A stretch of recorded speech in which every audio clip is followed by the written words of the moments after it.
practically every one of the top 40 records being played on every radio station in the United States is a communication to the children to take a trip, to cop out, to groove. The psychedelic jackets on the record albums. This is a special question. We don't want you to smoke genetically modified ganja. We want you to smoke the real thing. Me? We want you to smoke the natural herb. Sweet. Some call it marijuana. Sweet. Some call it sensimilla. Sweet. Some call it lamb's bread. The tea. And some people call it Welcome to the Adam Dunn Show. I'm not Adam Dunn. No, Adam is somewhere out in the world in traffic at Verizon playing with puppies or goats or something like that. But He's welcome to another edition of the Adam Dunn Show. Tonight will be You're not going to introduce yourself? I'm Dave Charnick. I'm J-Lo. This is Brent from Apothecary Extracts. Kelly. And the long-haired... Wait. Whatever, dude. That's Telly over there. Say it again. Say hi, Telly. Let's just make sure you got your... Nope, it's not on. Yeah, it is. Okay, there we go. Oh, okay. How you doing? All right. So we're probably going to just jump right into it with a little storytelling first. Well, where were we last week, Dave? Oh, we were in Oklahoma. Who was? I got all nervous so that doing this not without Adam. How was Cowboy Cup? I didn't go with you guys, so how was it? Explain to me what happened. I will refrain from making a funny comment about why you couldn't come. Oh, God, come on. But thank you for holding down the fort here with J-Lo. Of course. Yeah. Cowboy Cup was great. It was a lot of fun. Just tripping balls. Just off of memory, there were probably 5 or 6 different tents. Each Way one more. had no less than 20 to 40 vendors each. Even found one tent, just to give Daniel, who's sitting up there, who I haven't introduced yet, a ding. I found one tent that had no entry or exits. All the flaps were down. Somebody just was like, it's too windy, and put the flap down. And I'm pretty sure I walked past it for at least 90 minutes before realizing I'm pretty sure something's in there. And I found an entry, and then I found somebody from the Cowboy Cup and let them know that you have a whole bunch of vendors that haven't seen somebody walking through in probably an hour. And he's like, I'll get on there right now. And he came over and he opened the flaps up so that they couldn't be put down. But I thought that was funny. But no harm, no foul. Yeah, it has its challenges for sure. So up top we have Daniel Lewis, founder of the Cowboy Cup. And that's his buddy Greg, if I get your name right, Greg. That's correct. Okay, there he is. And below we have Derek from Gangiers. And I'm probably, to the the joy of some of the people out there, I'll stop talking now and maybe let Daniel frame the Cowboy Cup, what your goal was, what you're trying to do, and then we'll get into the whole controversy of what happened regarding samples and testing, and we'll go from there because I'm sure it's going to be packed.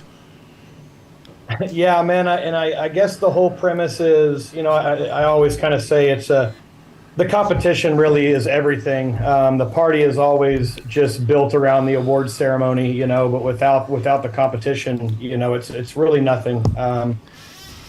We set out to hold a fair, ethical competition. We always, want to keep getting bigger and bigger every year. This year, we added Greg Williams here. He's our vendor coordinator. We have a ton of vendors and sponsors, and so it's super important to us to take care of them and make sure they're comfortable and make sure that plenty of people are in attendance to see their product. But first and foremost, it's the competition. You can't buy our buckle. We've said it a bunch. People are going to tear that up all over the internet, and I guess feel free. Doesn't make a whole lot of sense to me, really, you guys. As soon as somebody finds out that I've sold one of these buckles, it becomes worthless. And the whole thing we're doing is for hardworking companies to come in, put their hat in the ring, feel like they've got a fair shake at everything, and go home with something that's valuable. And so like I said, it may have been done at other events. I don't know. I haven't seen it personally, but I can assure you that shit never went down at my event. And Well, never will. and I know you weren't giving High Times a ding, but really that was the reputation that they garnered the last few years of putting on their cannabis cups. That really all you had to do was buy a $10,000 booth. More like 50. Yeah, submit your sample, and you got some participation cannabis cup to take home.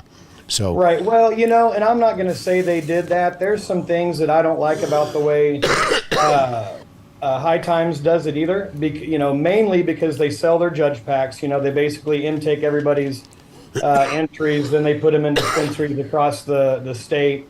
Then, basically, if you enter that competition, if it was me anyway, I'd just go buy all the judge packs and vote myself the winner. And so, ours has always been blind. Our judges get numbered samples. And the first couple of years, it was all blind. We've kind of slowly made the addition of branded categories, and edibles and some stuff like that. But concentrates and flower are always going to be a blind judged category. And so we selected our judges this year through a online application process, and picked about 140 judges total, and did some training. Swami's been great with us and been able and done our flower training every year, and we're really grateful to him for doing that. But and so I don't know where I was getting with all that. Where were we going with that, Greg? Stoner loses his train of thought. There's a first. Yeah, that's a first. I'm good. But anyway, I know where I was going with that. I'm sorry. And so it's a blind competition. That's kind of how we like to run it. But mainly, we strive to make it fair for everybody, and we're malleable. If people reach out to us, we're willing to change. We're willing to add categories. We're willing to kind of look at the processes and how to do things. And we always want to just make it the way that everybody wants us to make it. So you started the cup. You had a great first year last year, was it, or is it last year or the second? Last year was the third year. This was the fourth year. Look at that. I'm so behind. So we cut to the chase now, and it came time, right, to judge the samples, and your judges came back and told you what? Well, let's let Derek talk about kind of how their process works. Hi. Welcome, Derek. Hi, everybody. I just want to start out by saying that I learned to grow cannabis from my dad back in 1985, and I've continued to grow my own garden every season. And I want to be clear that I have the deepest respect and admiration for small batch cannabis farmers. Selecting genetics, developing cultivation methodology, identifying best practices for the conditions in which you're growing is an art as much as it is a science.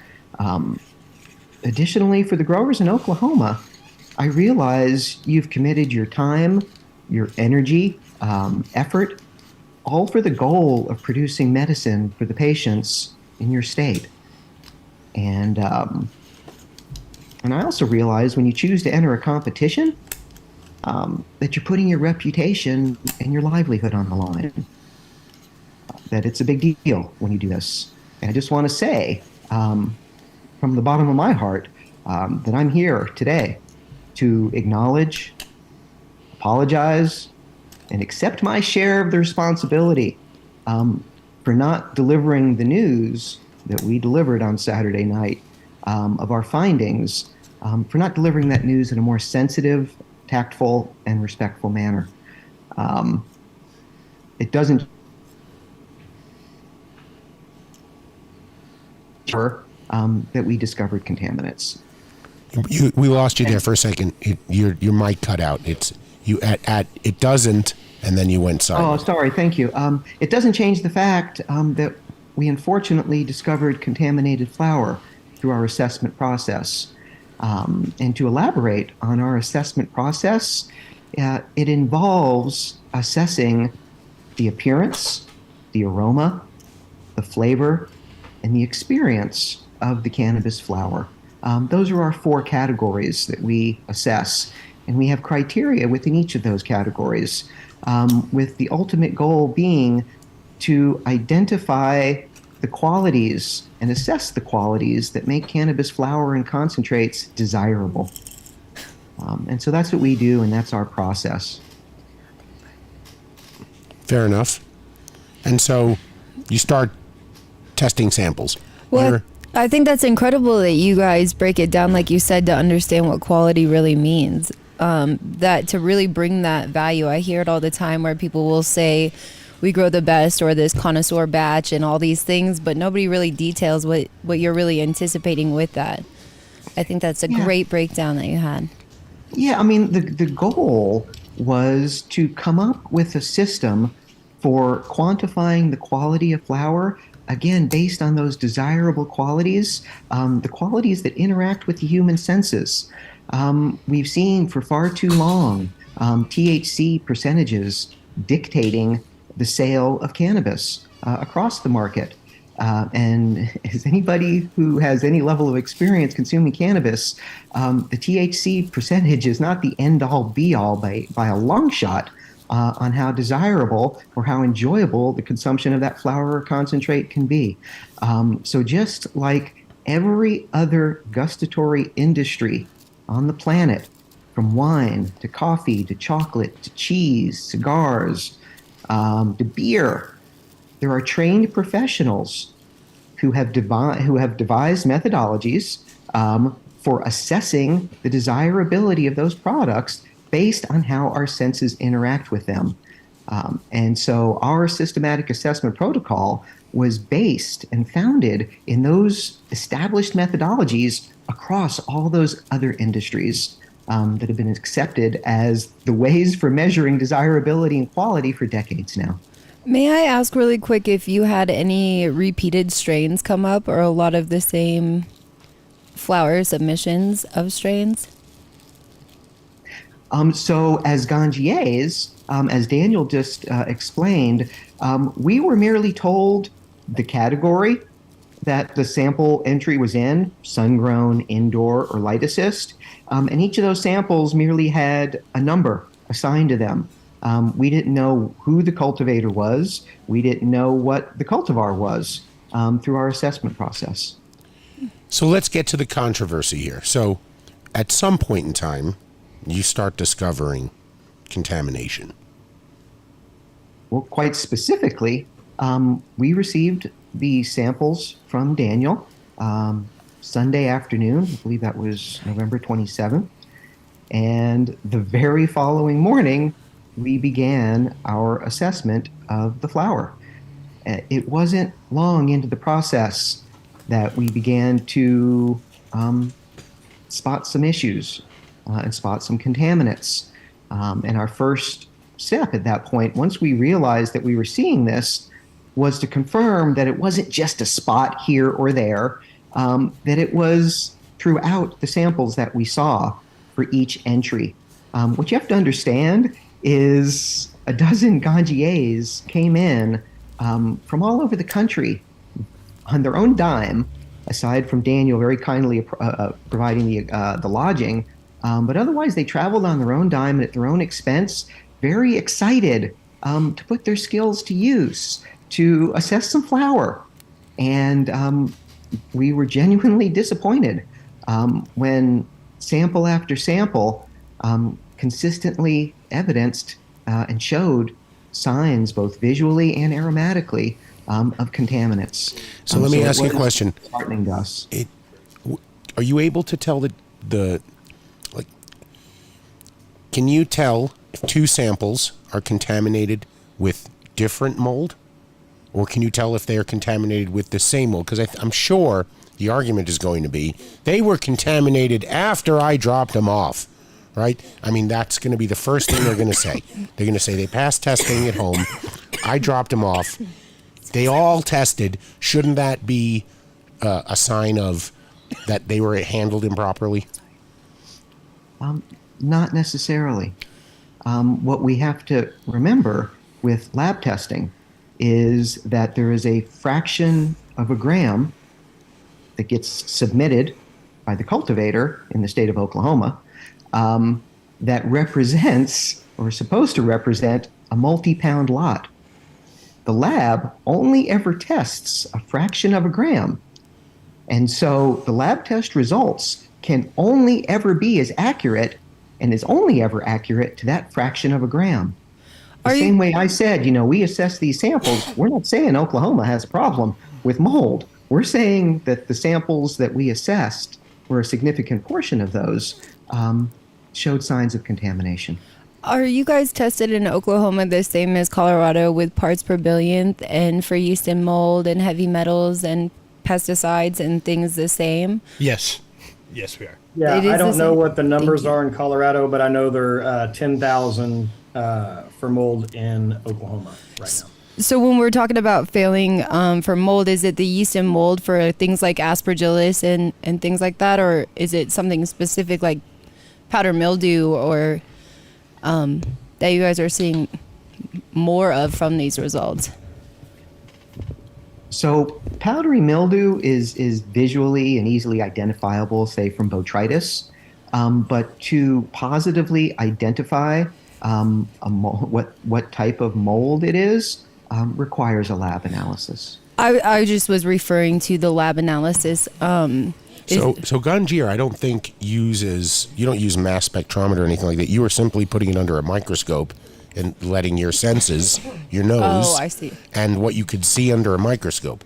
So this is far less than what the state should be testing for. So with that, thank you for clarifying that, because like things like russet mites, then I can pick up finished weed and see that somebody's had a russet mites or root aphids just by the development of the bud and the lack of swelling and the points on the tips and things like that. Are those some of the things that you're also speaking about? Is just while we're talking about this, is like identifying pest damage as well, or did you see some of that coming up?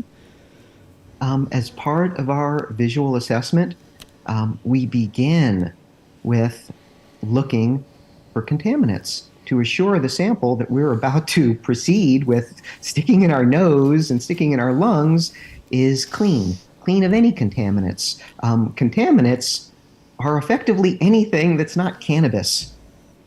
Fair enough. Yeah. It's as simple as that. It can be anything from answer. aphids to mites to a hair. But to be clear, not all contaminants are created equal. You find a hair on a sample, the hair can be removed and the sample can be consumed. You find something on there that's gray and fuzzy, that's not good. You don't want to put it. How many samples were you given to test? And was it dog hair or human hair? It's that dog hair. We were assigned to assess, not test, but assigned to assess 12 samples in the sun-grown category, as well as 8 samples in the light assist category, and 20 samples in the indoor category. So sun-grown, how many passed your sampling? We identified, unfortunately, contaminants on 10 of the 12 samples in the sun-grown category, and we identified 7 out of the 8 samples in the light assist category that showed positive signs of contamination. A lot of rain? Has there been a lot of rain? No, it was actually a relatively good year. One question I have personally, Daniel, when were these sun-grown entries supposed to be submitted? What was the deadline entry, and could it have been that there wasn't enough time to properly dry and cure this outdoor cannabis by the time this entry deadline? I can't remember. We didn't enter the sun-grown category, we entered concentrate category, so I don't quite remember the deadlines. I do remember that they were pretty early, at least a couple months before this competition. So when was that? What was the date of that? Yeah, thanks, guys. So we took everybody's samples into Lettuce Depot in Choctaw, which was the same place that we put the judge kits together. Thanks to Chet for doing that. It's an impeccably clean facility. We had sun-grown flower dropped off Thursday, November 10th, Friday, and then ended Saturday, November 12th. our team stayed and worked all day Sunday to get those judge packs put together. And so we, like I said, this is an impeccably clean facility. We use best practices we can. I can't stress enough that, the competition is the biggest side of this to us. And, we take great care in handling people's entries, making sure the judges receive them in the same manner that we receive them, and that goes all the way to terpenes and moisture content. I mean, we open the jar and leave it open as in a short amount of time as we can as we make that transfer. And like I said, again, with gloves and stuff like that. So, and I know I can appreciate what you're trying to get at, Brent, but I would take the position that as the grower, I'm not going to submit a sample that isn't ready to go, that's not perfectly dried and cured, that I've sat with my team and we've all put a nose to it, we've all sampled it, and we've decided that this is going to be the entry. Yeah, and I'm sure that's probably what happened. But if there was a situation where somebody felt that, wait a minute, for the sun-grown category, November 10th is too soon. You know what? We had a really great season this year in Oklahoma, maybe, stuff went long. Then it would be up to the grower to tell you, we need to move the date back. Well, and we've actually had a couple of sun-grown growers reach out to us and talk to us exactly about that. Every year we've got to sit down after the cup with the team. What did we do good? What did we do bad? Of course, I'm sure that's with every company. And kind of what we move forward. And I think one of the big items on the plate is that deadline. Did I push them too hard to meet that deadline, and they weren't able to properly harvest, dry, and cure and make stable, those buds? Because we all know that if there's, just a little bit of moisture left down in the stem, even though it was 2 weeks, my judges got it on Monday. Gangiers got it basically 2 weeks, 2 Mondays after that. But even in that 2 weeks, if you've got moisture down in that, there's propensity for growing mold. And so, but we're definitely going to sit back and take a look at what we did and how we can improve that. And if it's going to take moving the date or another event, we don't know what that is yet, but I can promise we're looking at all the avenues. And I guess I got to ask the dumb question.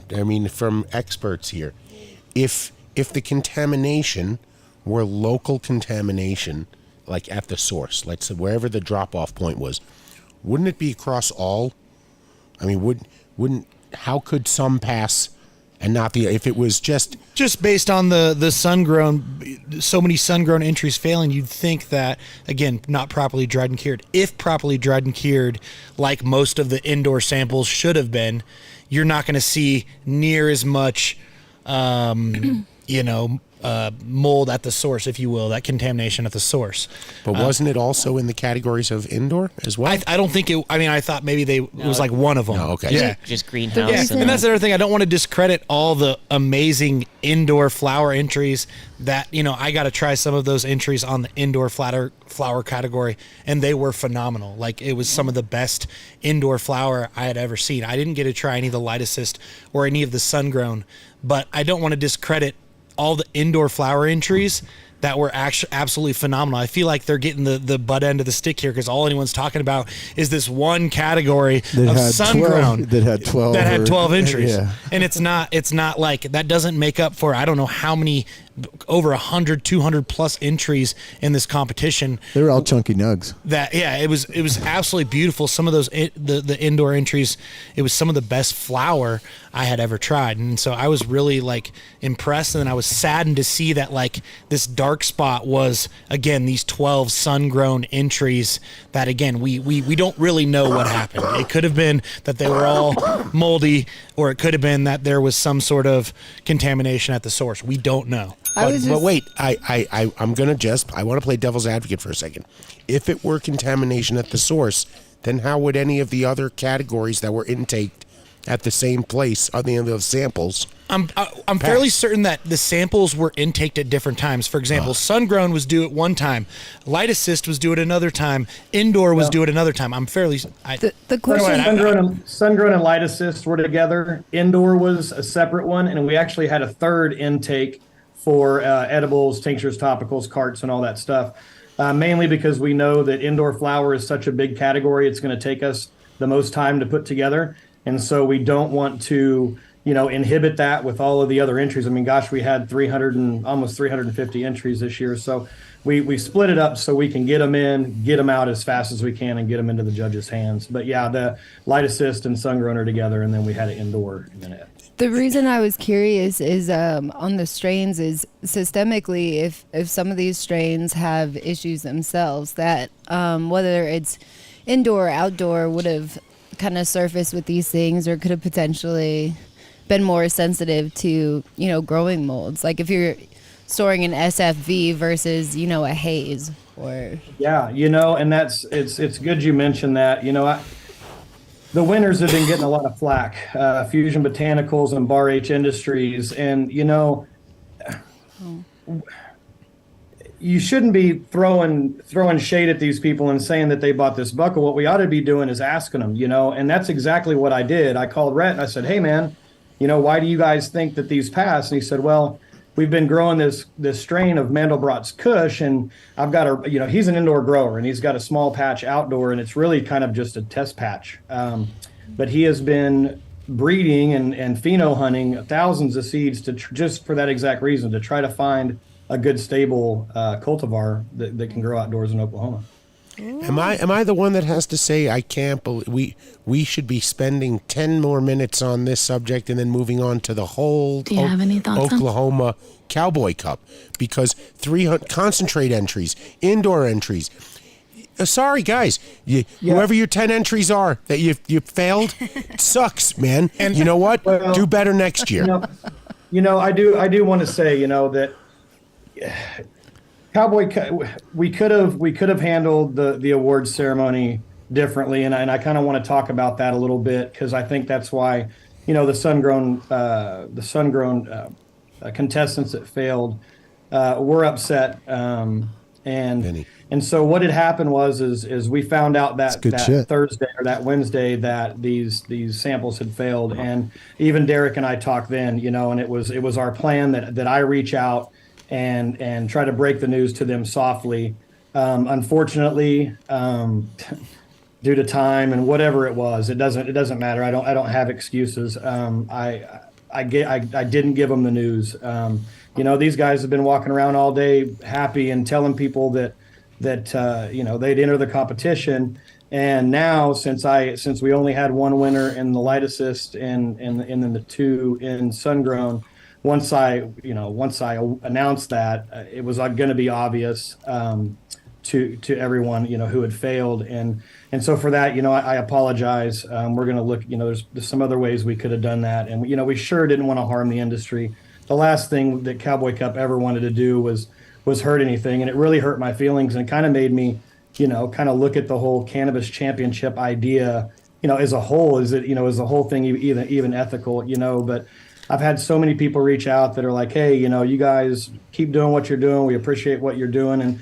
And we're really just trying to elevate the industry. We brought Gangiers in, as a third party testing lab. There was no funny business involved. We want to have the most comprehensive cannabis championship around, and who better than Gangiers, and we're talking Derek, Kevin Georgery, Nikki Lestretto, Frenchie Cannoli, Patrick King, Nick Atib, Swami. Swami's been judging the Emerald Cup for 2 decades. And so, we brought him in to step up our game. I didn't have any ulterior motives, and I sure along the path of meeting all these fantastic people never felt as if they had any ulterior motives either, and so, but the way I handled the award ceremony definitely. Sorry, we're just starting the jet up in here for a second. As soon as we get clearance to take off, we'll be okay. No, I don't think anybody is saying that. And if they, well, I shouldn't say that. I'm sure at least one of the 10 that failed testing are trying to say that. But you know what? I'm not in that camp. I just think none would have passed if it was site contamination, from the intake. None of them would have passed. It happened. No.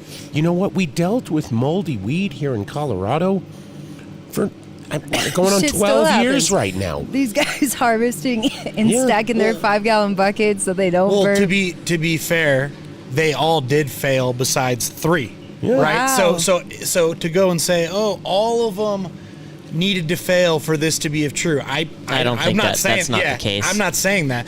I'm thinking that could have easily been the case if we're talking 15 samples here and only 2 visually passed the Gangier inspection, but all 15 actually passed with COAs. I'm not saying those COAs are valid or anything. I'm just saying we can't argue. We can't rule that out. Sure. Okay.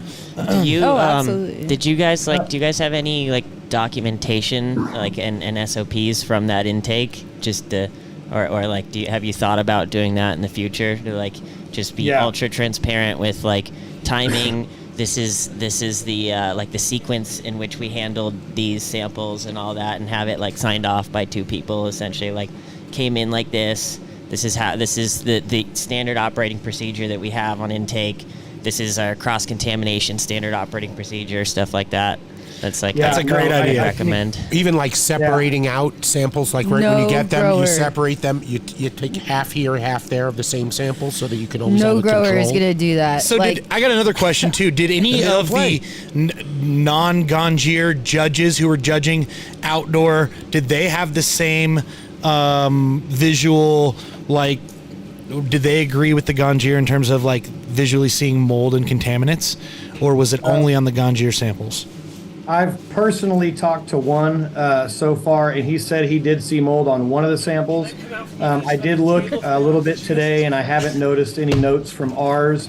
But there again, we're talking about Gangiers here. These guys are trained. They know what they're looking for. They had digital magnification, and an ability to kind of look a lot deeper than my judges did. Sure. And there again, it wasn't widespread contamination, and I don't want anybody to think that the fantastic growers that we found some contamination in have bad product. They don't. I mean, this was some of the best cannabis I've seen entered in that category ever. And so and there again, we had passing COAs for it. So I want everybody to know that Cowboy Cup doesn't say that this was dangerous weed. It's just we were taking this to the highest level. We brought it to the highest stage. It was the highest stage, and we brought it to the highest critics. And they did what they did, and they do what they do, and they did a good job of it, quite frankly. I'm gonna be that guy that sits on the spectrum and say what I think Brent is trying to say and doesn't want to come out and say it. But you had other judges, or were Gangier the only? No, so this was the setup, Dave. The idea at the beginning when Derek and I started talking was that my judges in indoor flower, light assist, and sun grown would take their time and select the top 15 in each of those categories. Gangier would then come up the week before, and with a select group of certified Gangiers, and assess those samples to pick the top 1st, 2nd, and 3rd winners in those categories. Okay, so tell me about Gangier. I'm sorry, Dave. No, it's okay. I just, have you done testing for competitions before? Have you ever? Or is this just tell me about the history of judging, just so I can understand, because I'm curious. That question for me? Yeah.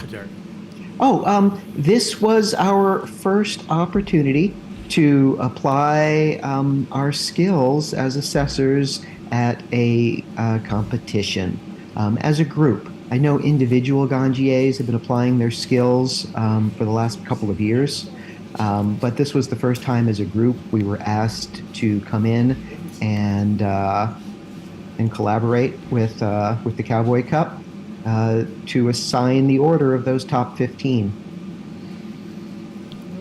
Okay, so you were handed 15 samples and you did your thing. Under microscope, you found mold. That's the short of it. Yes. Well, and it's also good that you guys spotted it, because there's plenty of people out there that just don't know what they're looking for. Right. They look under a microscope, they're like, it looks really close. But, hey, man. And I'm curious. The truth is, not many people take a very close look at the cannabis before they consume it. Each of our Gangiers gets a jeweler's loop, a professional quality jeweler's loop during their training, and learn how to apply that jeweler's loop in the most effective manner to confirm that there's no contaminants on the sample. A couple of our certified Gangiers for this event brought along some additional microscope tools that they had. It's got the little screen and it's got the microscope. Can they document that stuff? Because I think that'd be great if, like, that'd be great for you guys if you could have that to be like, look, this is what we saw, and it's actually pretty apparent in these images that we were able to take while we were looking at it. No, they did document. I think I saw some online images. Okay. Were those images of the competition, or were they just stock images? I didn't. No, we specifically captured images of each of the samples that were disqualified based on the contamination that we saw. Each and every sample has a photo associated with that sample that documents the contaminants that we found. The wall of shame. We wouldn't pull anything off stock. There is no need to. So I have a question for probably Brent or Telly, but if you put those in, like a mass spec, could you tell if it's the exact same contaminant between two samples? That'd be for chemicals. Yeah, most of the time it's going to get plated on a microbial plate to grow and then count the colonies.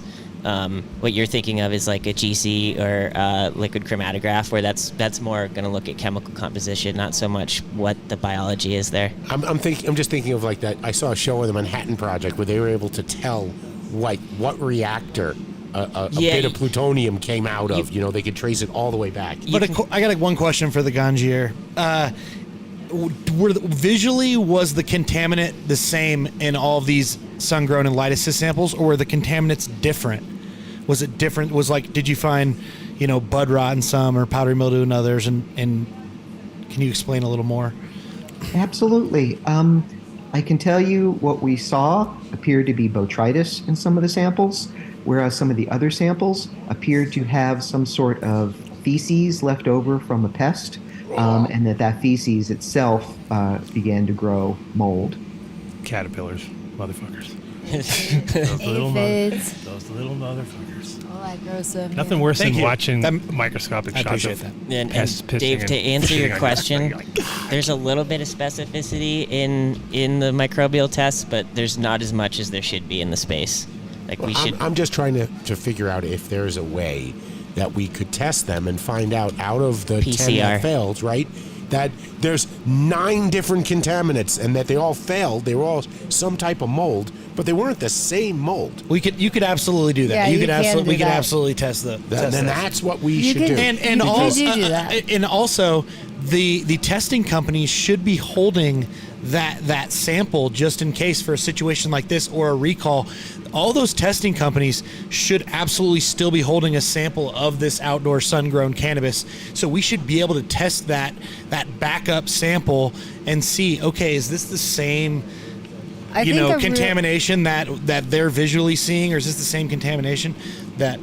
I think a real flaw that is out there, though, with testing, period, is that you're having to test your samples to sell or to submit for these things, but you don't get, like, a free opportunity to test your stuff prior for most people in the industry. Like, you can't technically own a lab and a cannabis facility, so you'd have to pay for your outsourcing testing prior to your...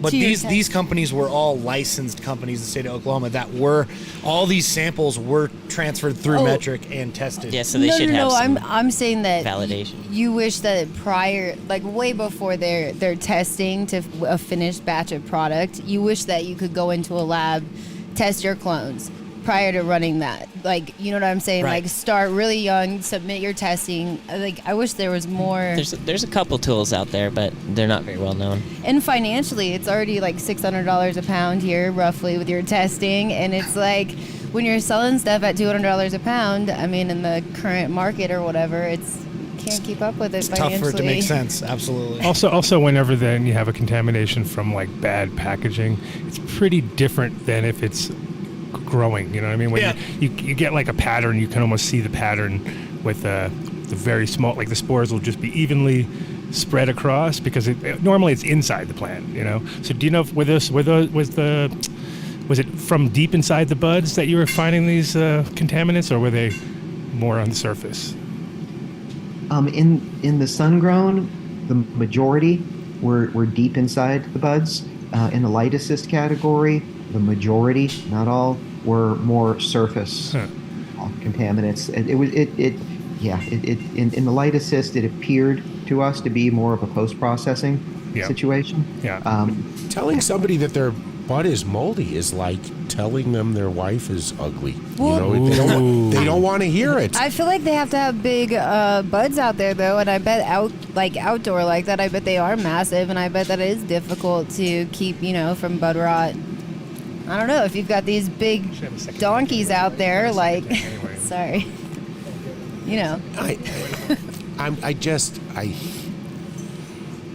I can't.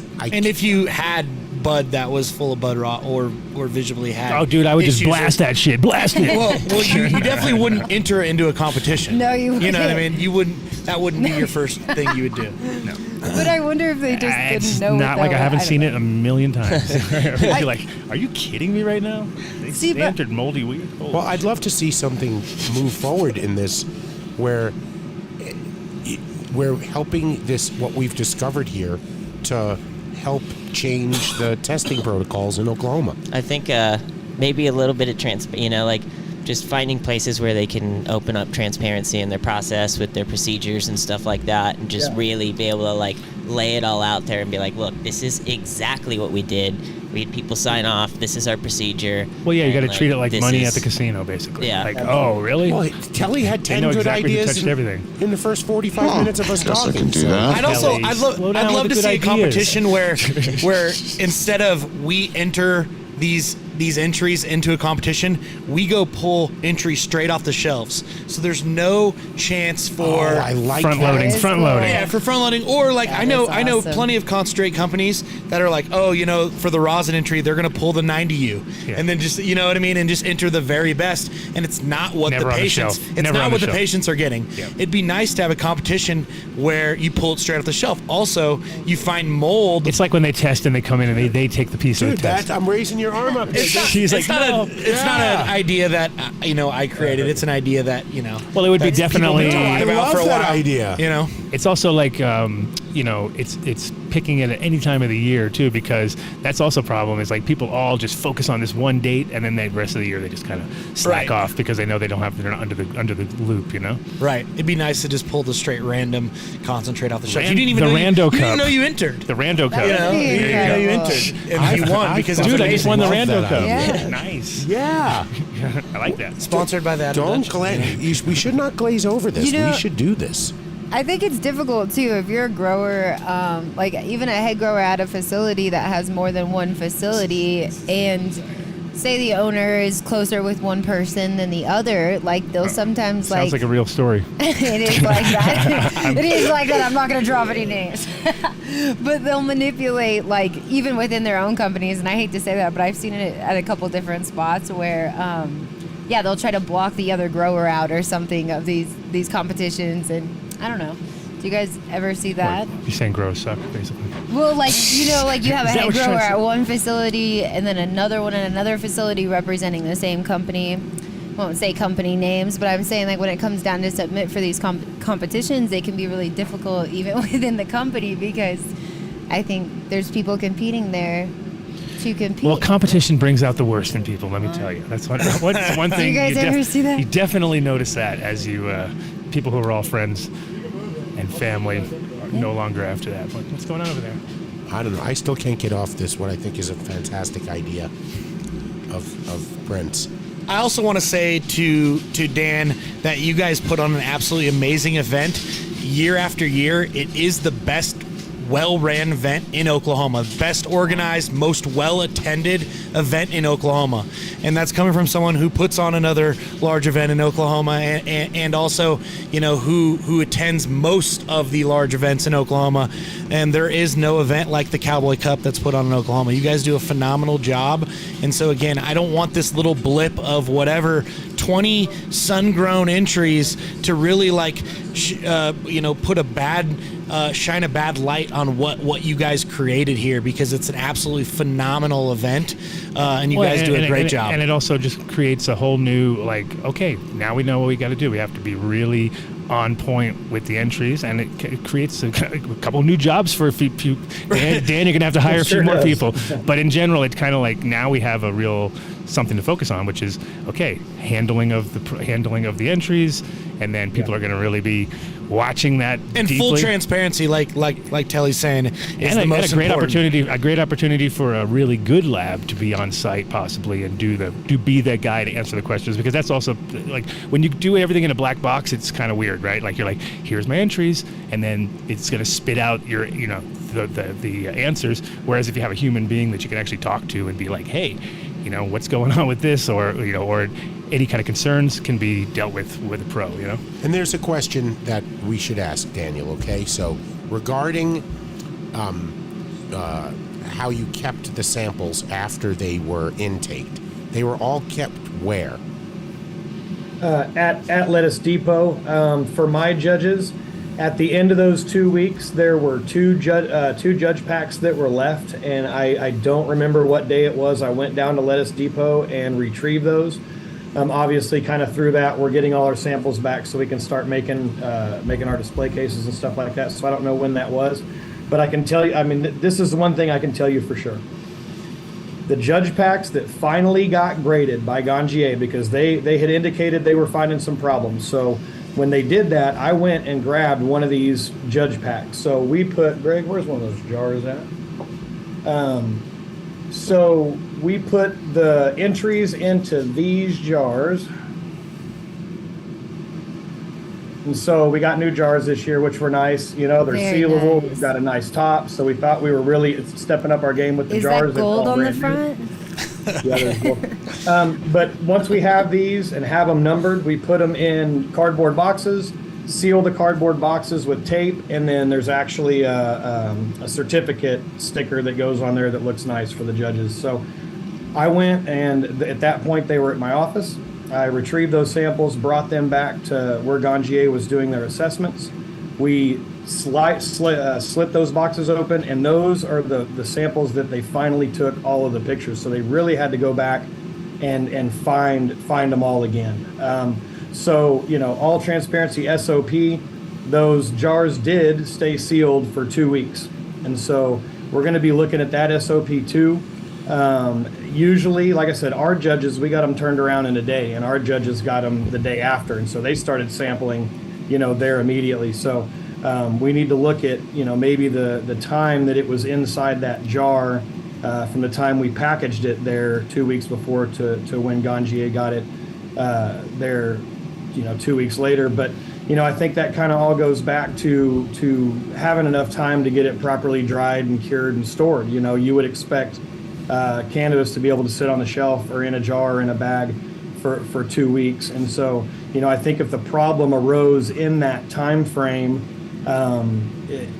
it might have had a lot to do with the pressure I put on them to get it dried and cured. And everybody knows once we get it cured better, it's got a lot longer shelf life. That also wouldn't explain the bug poop and whatnot, but it's common in sun-grown, so that's expected, I guess, if you will.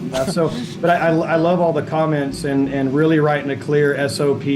And we do some manifests to go with everything too. Do what? A manifest to go with everything too. So right. So everything's taken in through metric and all that stuff. So it's all kind of ran through the processing company and that dispensary, which are both in the same building.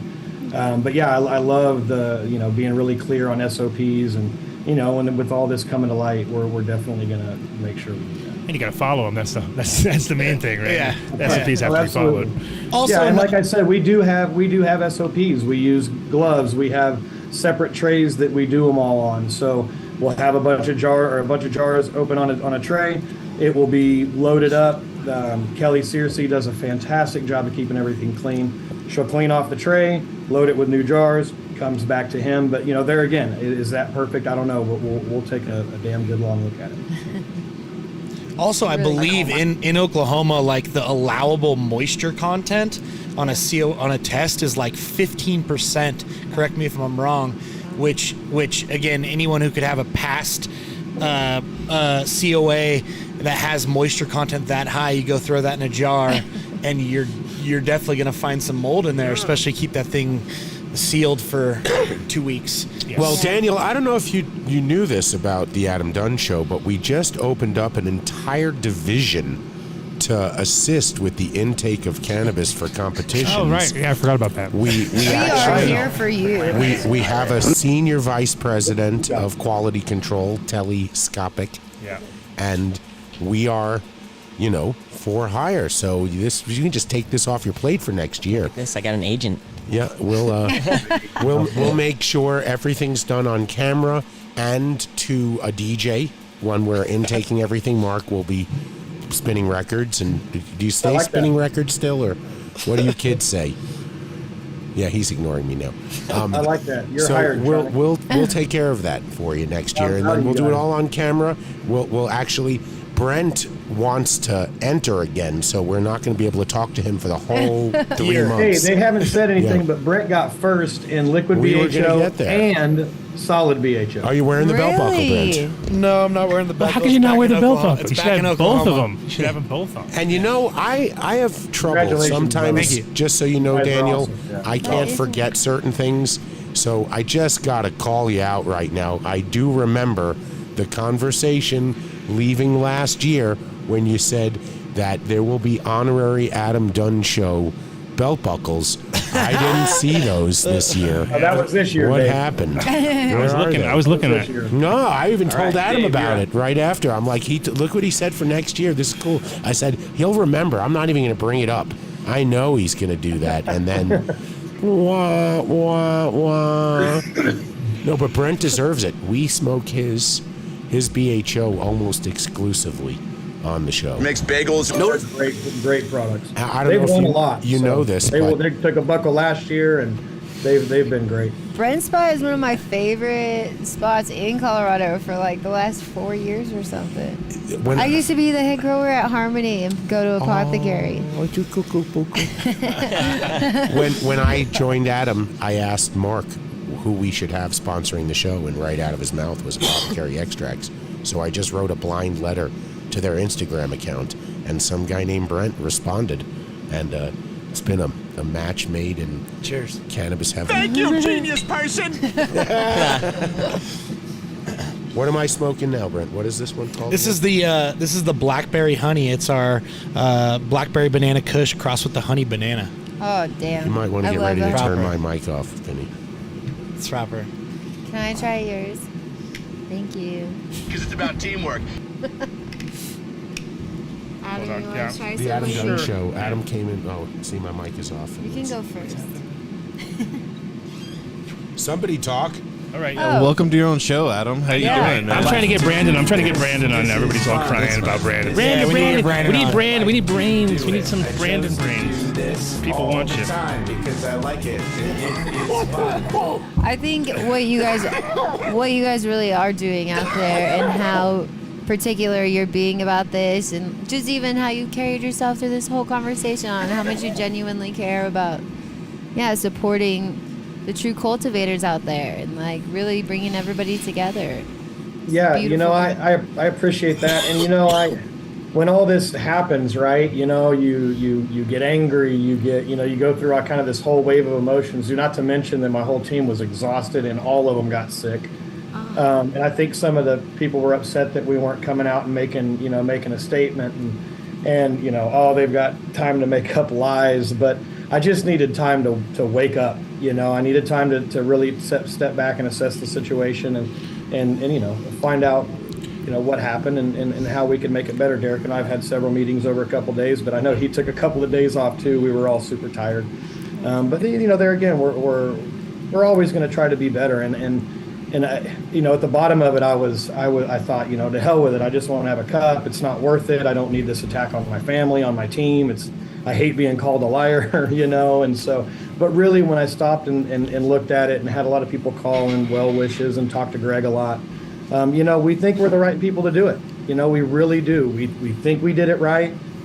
We know we're not perfect, but we're always going to kind of look inside first and see if there's something we can do to make it better. I don't want to jump around and start pointing blame. We sure as heck didn't want to call out any of the farmers or say that they had bad product, and it really hurt my feelings to think that this competition could have hurt somebody when, this past 5 years. You hurt a lot of people.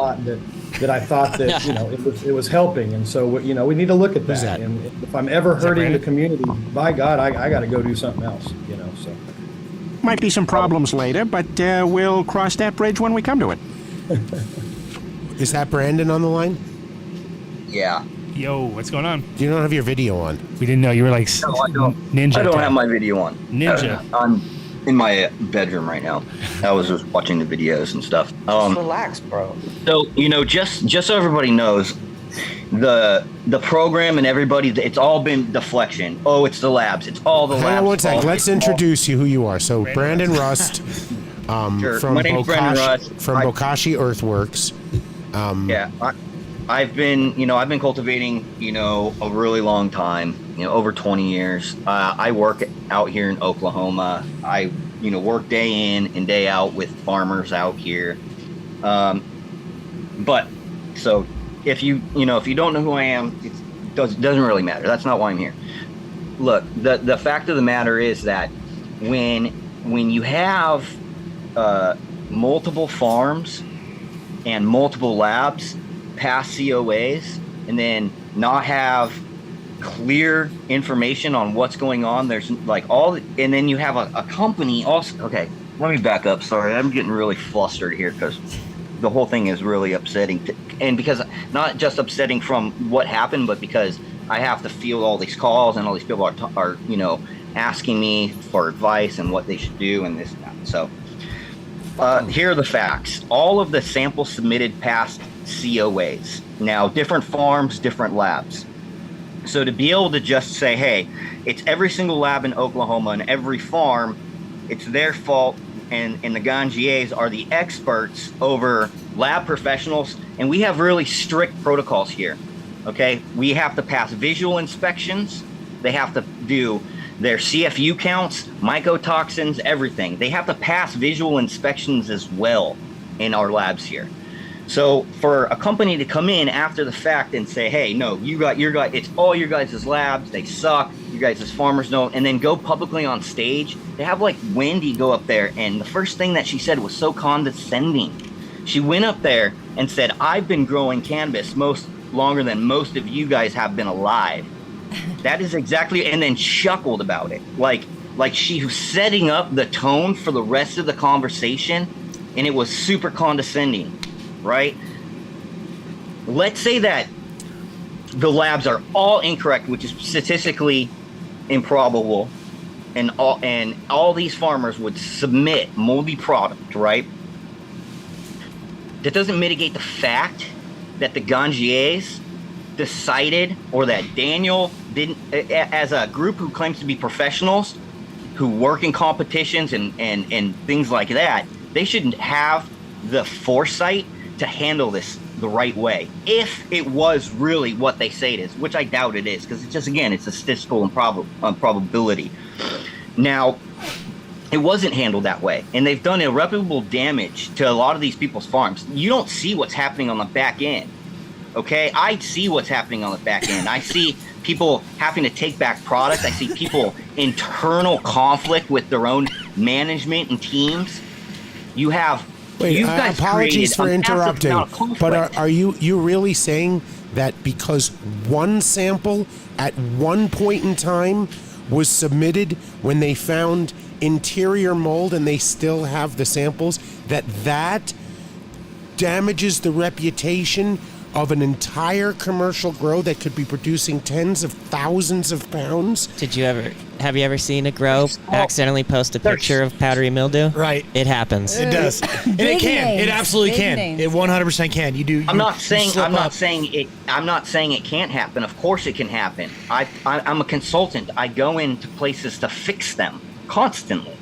The issue is that all these small farmers, they're not growing massive fucking amounts of fucking lead, and they're again, you're saying that all of the labs Every single lab is incorrect, and every farm is incorrect. I don't think that's what they're saying. At least I don't know what Wendy said because I wasn't there for that. But that's not what Derek is saying. That's not what Daniel is saying. That's not what anyone is saying. What they're saying is that the sample, the specific tiny sample that was submitted to the labs, absolutely passed. And no one is challenging the efficacy, the professionalism, or the testing protocols in Oklahoma.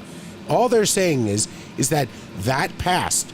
What made it to their nose at the cup out of, if I'm doing the math correctly, like close to 450 samples overall for across all categories, these 15 or 12 failed for mold. 10 out of 12. 10 out of, and they still have the samples. So you can, I mean, I'm sure someone can look at them now to determine it's not like the mold is going to go away. If it's there, it's there. The issue was, okay, so even if let's say those samples were contaminated, the way that everything was handled was completely unprofessional. Unprofessional. And Daniel admitted that before you came on. Daniel did say that he should have notified the contestants that failed several days earlier. Okay, and who knows what could have happened? Maybe they could have resubmitted samples. I don't know. He already mentioned that before you got on, Brandon. So I don't want to argue that, Brandon, and I appreciate your stance on it too. I've known each other for a long time, and I don't. Like I said, I could have handled it a lot differently. We're looking at the situation. I apologize for it. I made a public apology. I've contacted all the growers, and I'm a human, and I was an exhausted human that made a mistake, and I'll own that. But what I don't want to own, is that somehow I mishandled, the entries. Like I said, was it a problem with the 2-week waiting period inside the jar? Yeah, maybe it was, but I sure didn't add mold or contaminants to entries. No, I think the environment changed. But also, nobody has like all of these photos that have been submitted. If you go talk to these farmers, they're like, "Yo, it doesn't sit right when you have things like screenshots of pictures of like the way that it just doesn't add up. It just really doesn't add up. You know what I mean? Like the whole thing, and the whole thing that really pissed everybody off. Again, you don't go on stage and basically create an ad, say, hey, you guys don't know what you're doing, you guys don't know when to harvest, and then talk about how people with immune compromised systems could die, right?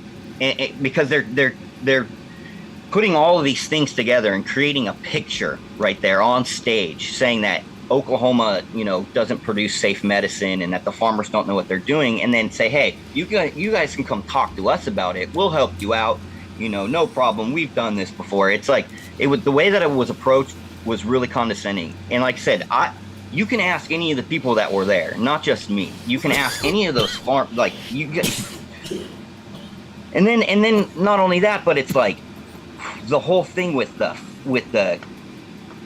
things like Curaleaf and there's just a lot of fucking bullshit stuff that's going on that doesn't make any sense. That's just piled on top of this whole predicament. Can I interject just really fast? I think it's a difficult situation sometimes. I'm not as a middle ground, as I think for a business essentially, or the people putting on these competitions, it's really difficult in this industry to create an image of connoisseur quality, and I'm saying through and through, and protect their brand and their what they're putting on, as just as much as the growers trying to protect their name. Like I think it's hard because there'd be no soft way. I take that back.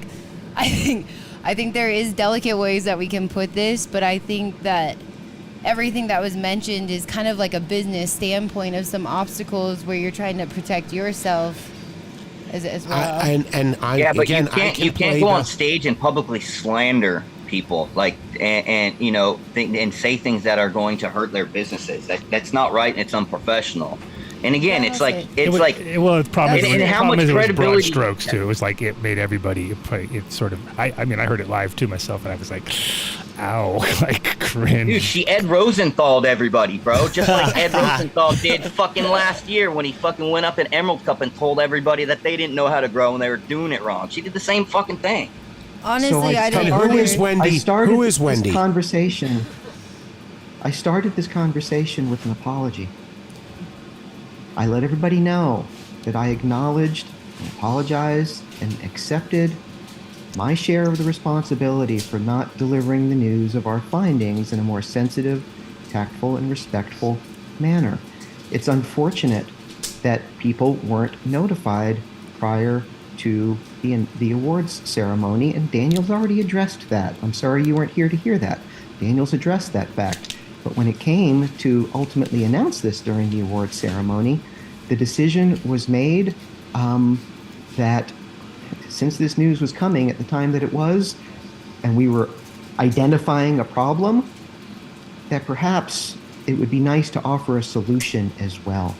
And Sure. it wasn't offering our services a on great professional opportunity level. to advertise for you guys' services. There was no advertising. It We was a told fucking that- advertising right on the stage, dude.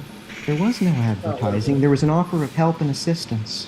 Let's just say maybe in the moment, it might have come across when so many people were getting some seriously bad news about their day, that the optics behind what the overall message is, because remember, we're all in this industry trying to elevate it, okay?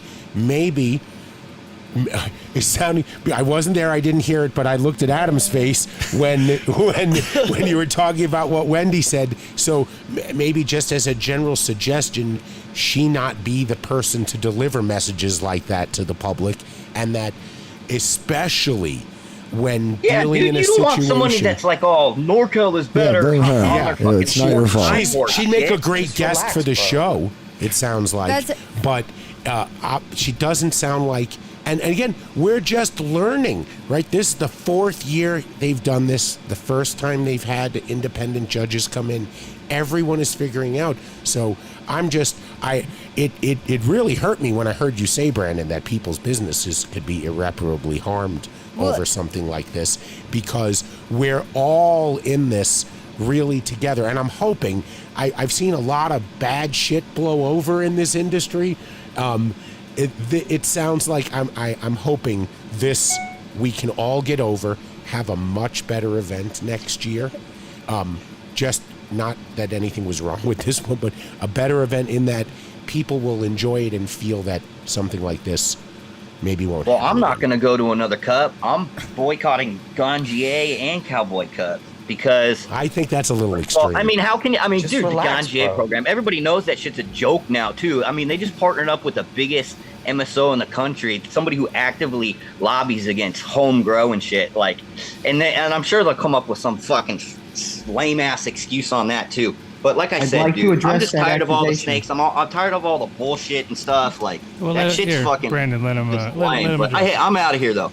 I'm upset. I don't want to be here anyway. I think that you got that. Well, what you don't guys just pulled off throw was- that out there and then just hang up, Brandon. That's like can hang coming in. to the. You I can feel hang like we're out and getting calm dunked. down a little bit I think we're and getting relax, and we can find a way to talk this through. But well, but that's really not that's not very professional of you, then, man.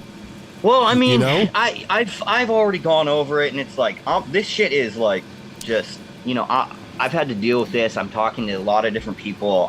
It's like I'm trying to help these people out because like again, you're talking about a massive amount of damage that's been done that you guys don't see and that nobody really even gives a shit about, right? But I see it, people and I fail fucking care because I testing- work with these fucking people. People fail testing all the time, and it doesn't mean that you fail testing once. Wait, But they're not exposed in a Brandon- public yeah. way when they fail Brandon- testing, similar Yeah, to very Brandon- rarely do you see it in Westward or something like that, and that's, And that's and usually then when you it's do bad. remember those people. True. So the Instagram, the one picture on Instagram makes its way around very quickly, and I do agree with him with that. Like, yeah, one picture can ruin a brand for a long time. I want to say too, Brandon, is I appreciate what you're saying. I didn't personally hear what was said. I was just trying to look at both sides, but really, I think it's valid that you're trying to, I mean, really protect everybody. Well, it's also this is I tell you, this is, I mean, now it's more like we're getting it's becoming real because everybody has proper businesses. But from the day one, from the first cup, I helped organize in 1993.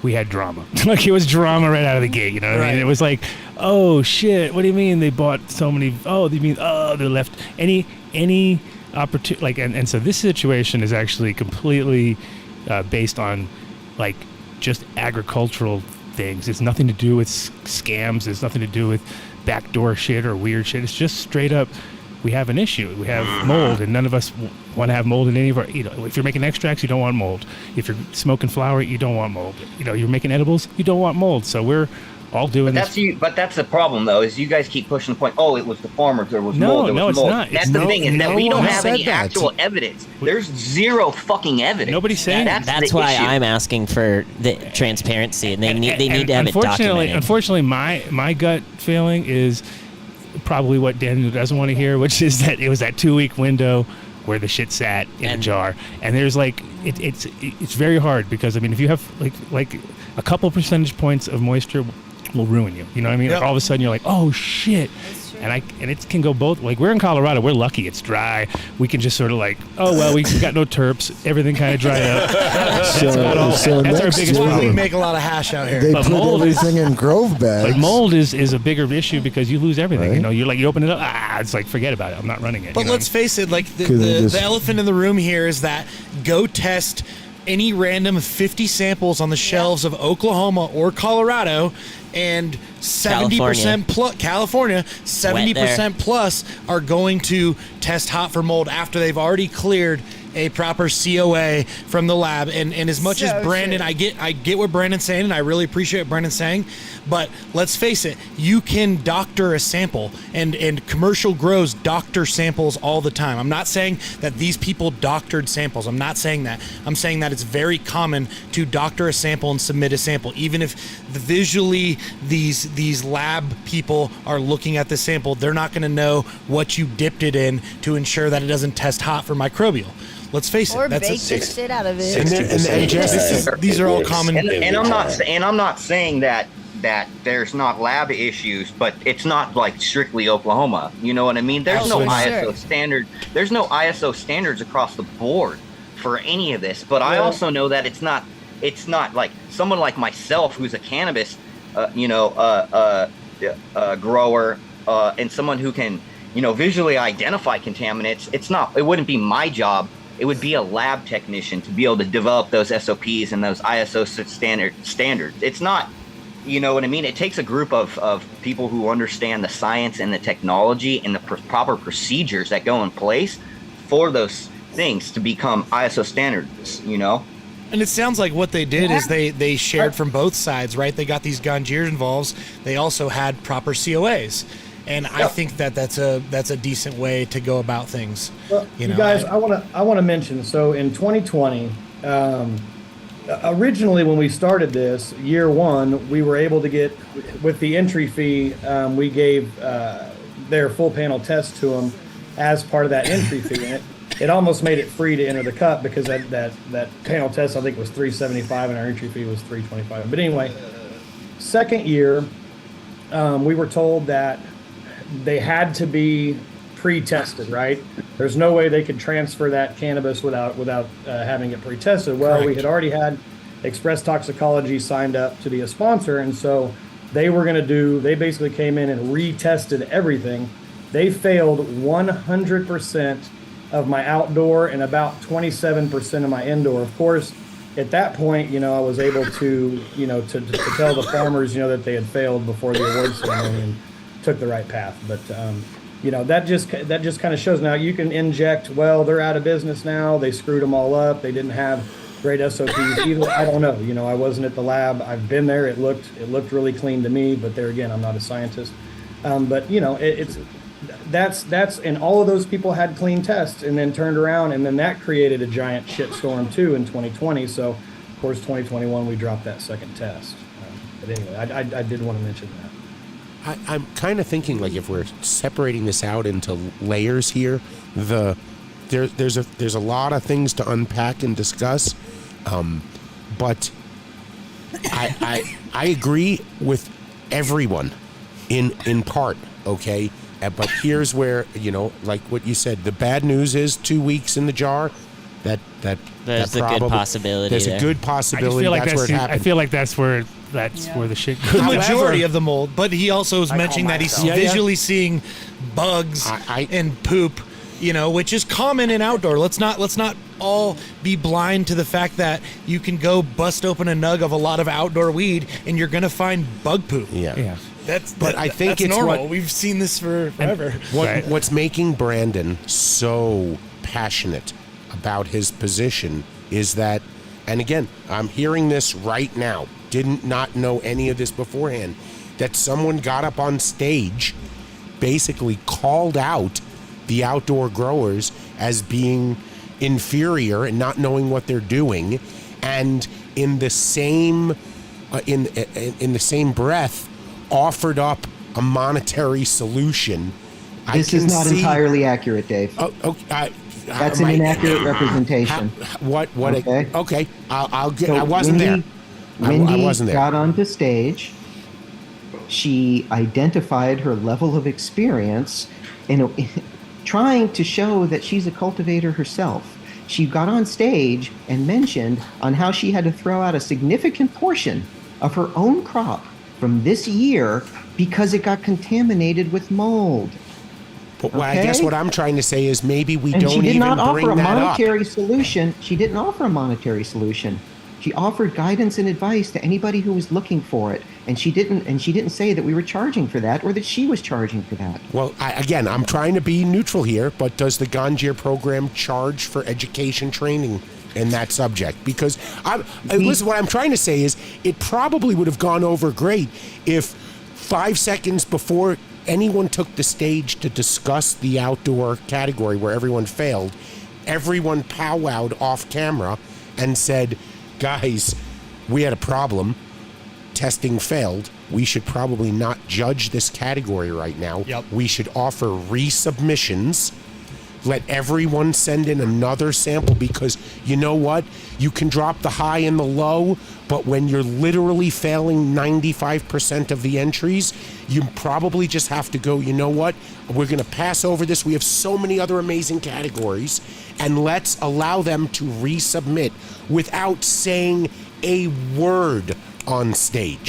Yeah. And that's a thought. And I agree that, one of the scenarios we thought, how could we do it better? Well, could I have just postponed the awards, right? And then we all powwowed later, and then I came in and said, maybe with an Instagram post who won.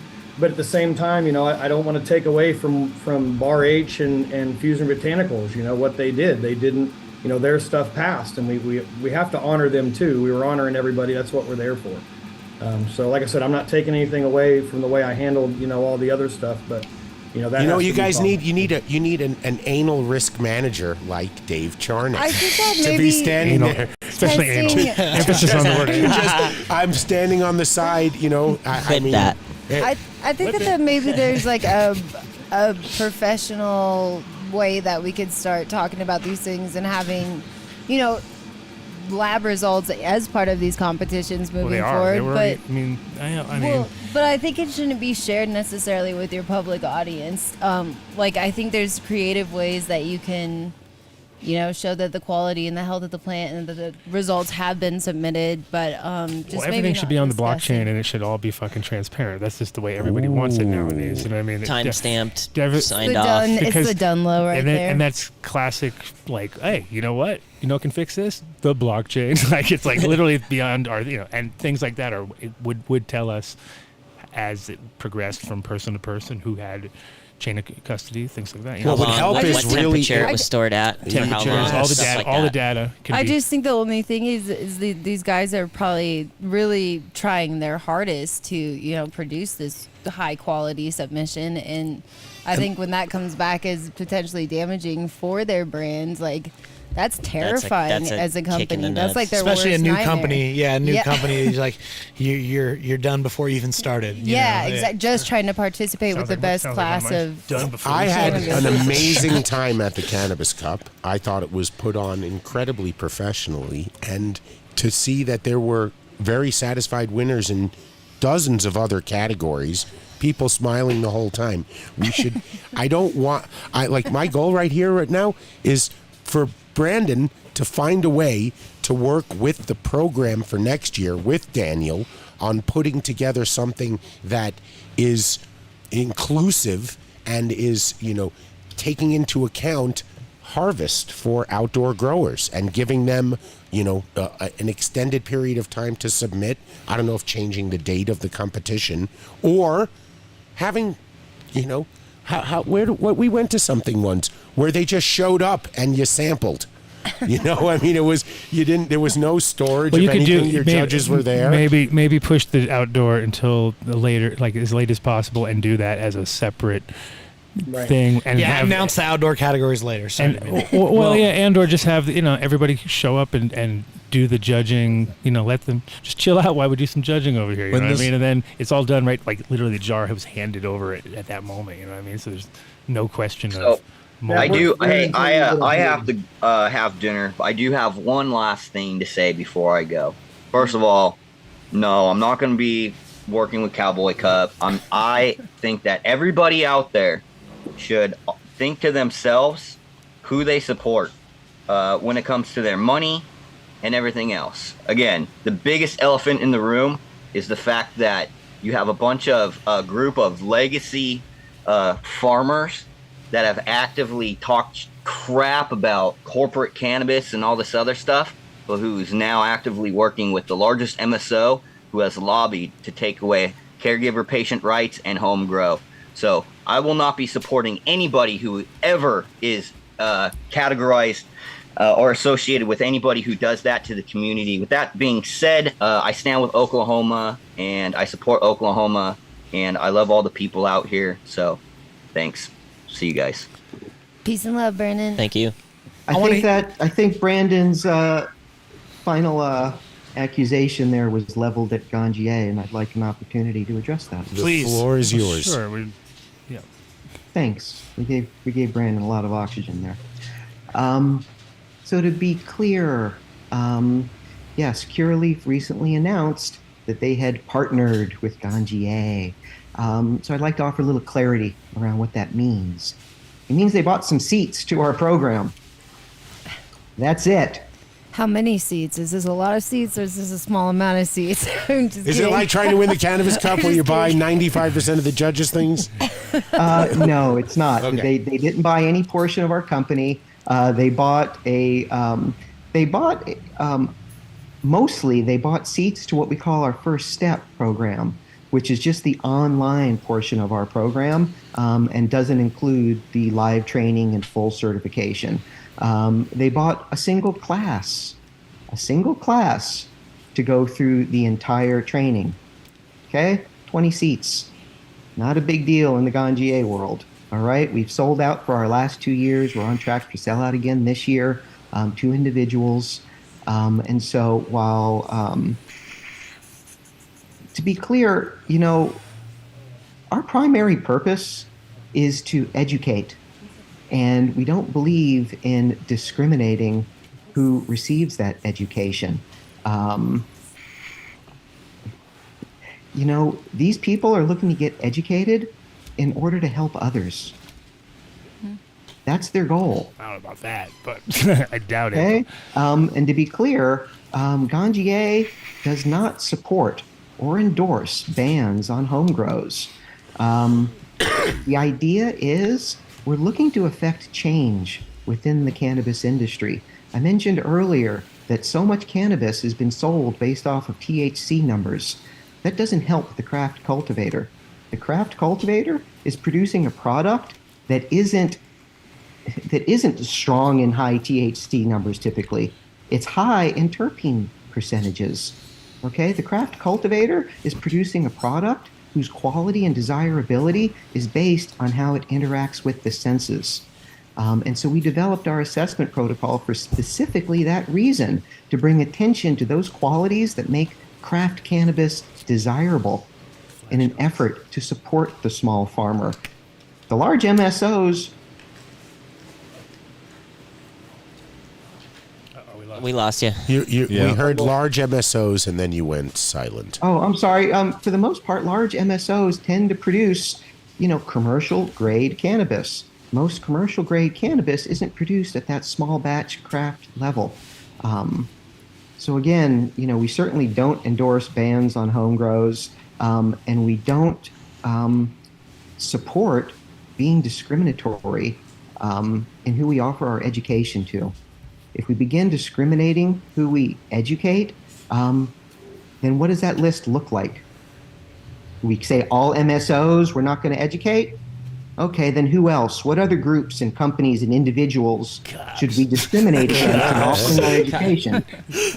Dave's buddies. Well, if they show up in uniform wearing a badge, I'm thinking you should, maybe. Don't give them all the secrets. Tell them all the wrong things. Yeah. pH around 1 to 2. Is that right?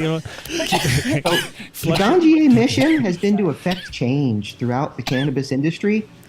We do this through education, and there's no more effective way to do this than to do it within. Okay?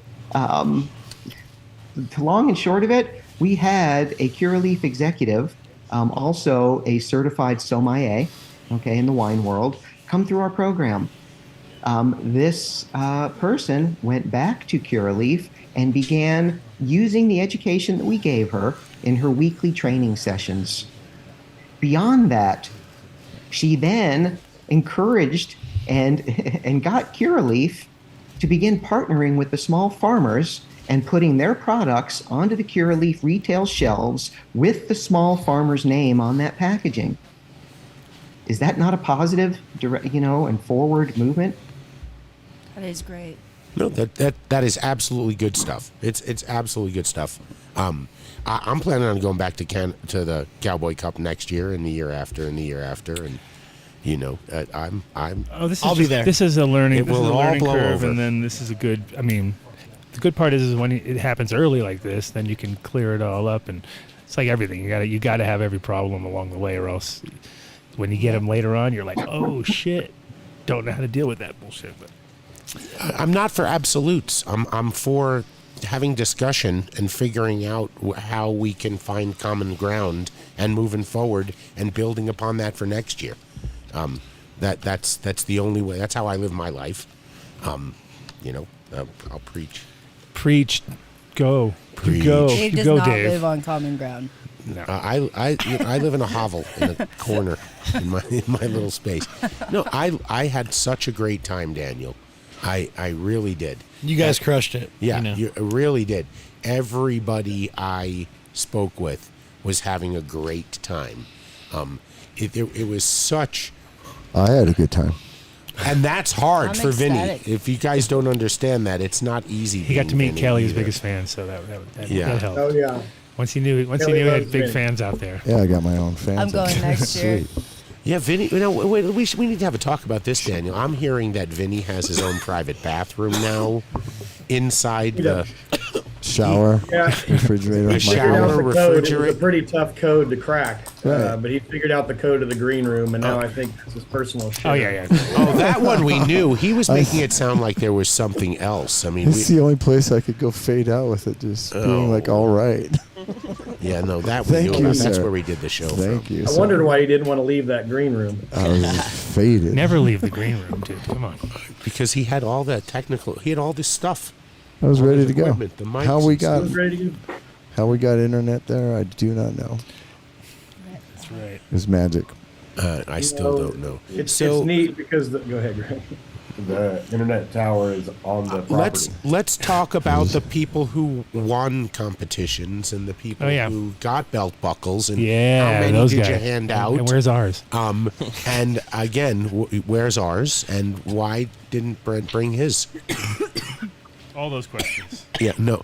So what? You had solventless. You had BHO, right? You won because we want to get into a discussion about CRC later on. But because there really is when we're talking about concentrates, whether or not there needs to be, you need to have like an asterisk next to your concentrate if you ran it through CRC. But anyway, I want to talk about some of the winners. Who were some of the big winners? Who just surprised you? And what do we have to look forward to for next year? Yeah, it was neat. So the big indoor flower winner this year was a company called Sky Flower. And there again, you can't buy our buckle. Those guys didn't have a booth. I don't even know who they were. It was never heard of them. Never heard of them. But there again, when we were making the judge packs, of course, we always pick our horses. That was the one we picked to win. And then that was actually the one Wade picked to win. I picked the Connoisseur Cannabis Melted Strawberries that took second. So Connoisseur Cannabis came back again, heavy. I mean, those guys grow some great cannabis.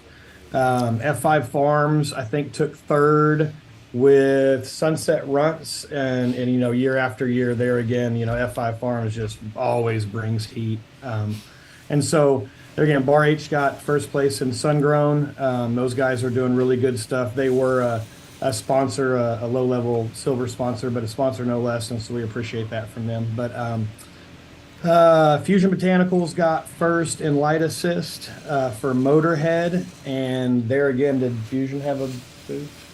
I'm not going to quit. I'm going to quit saying that shit.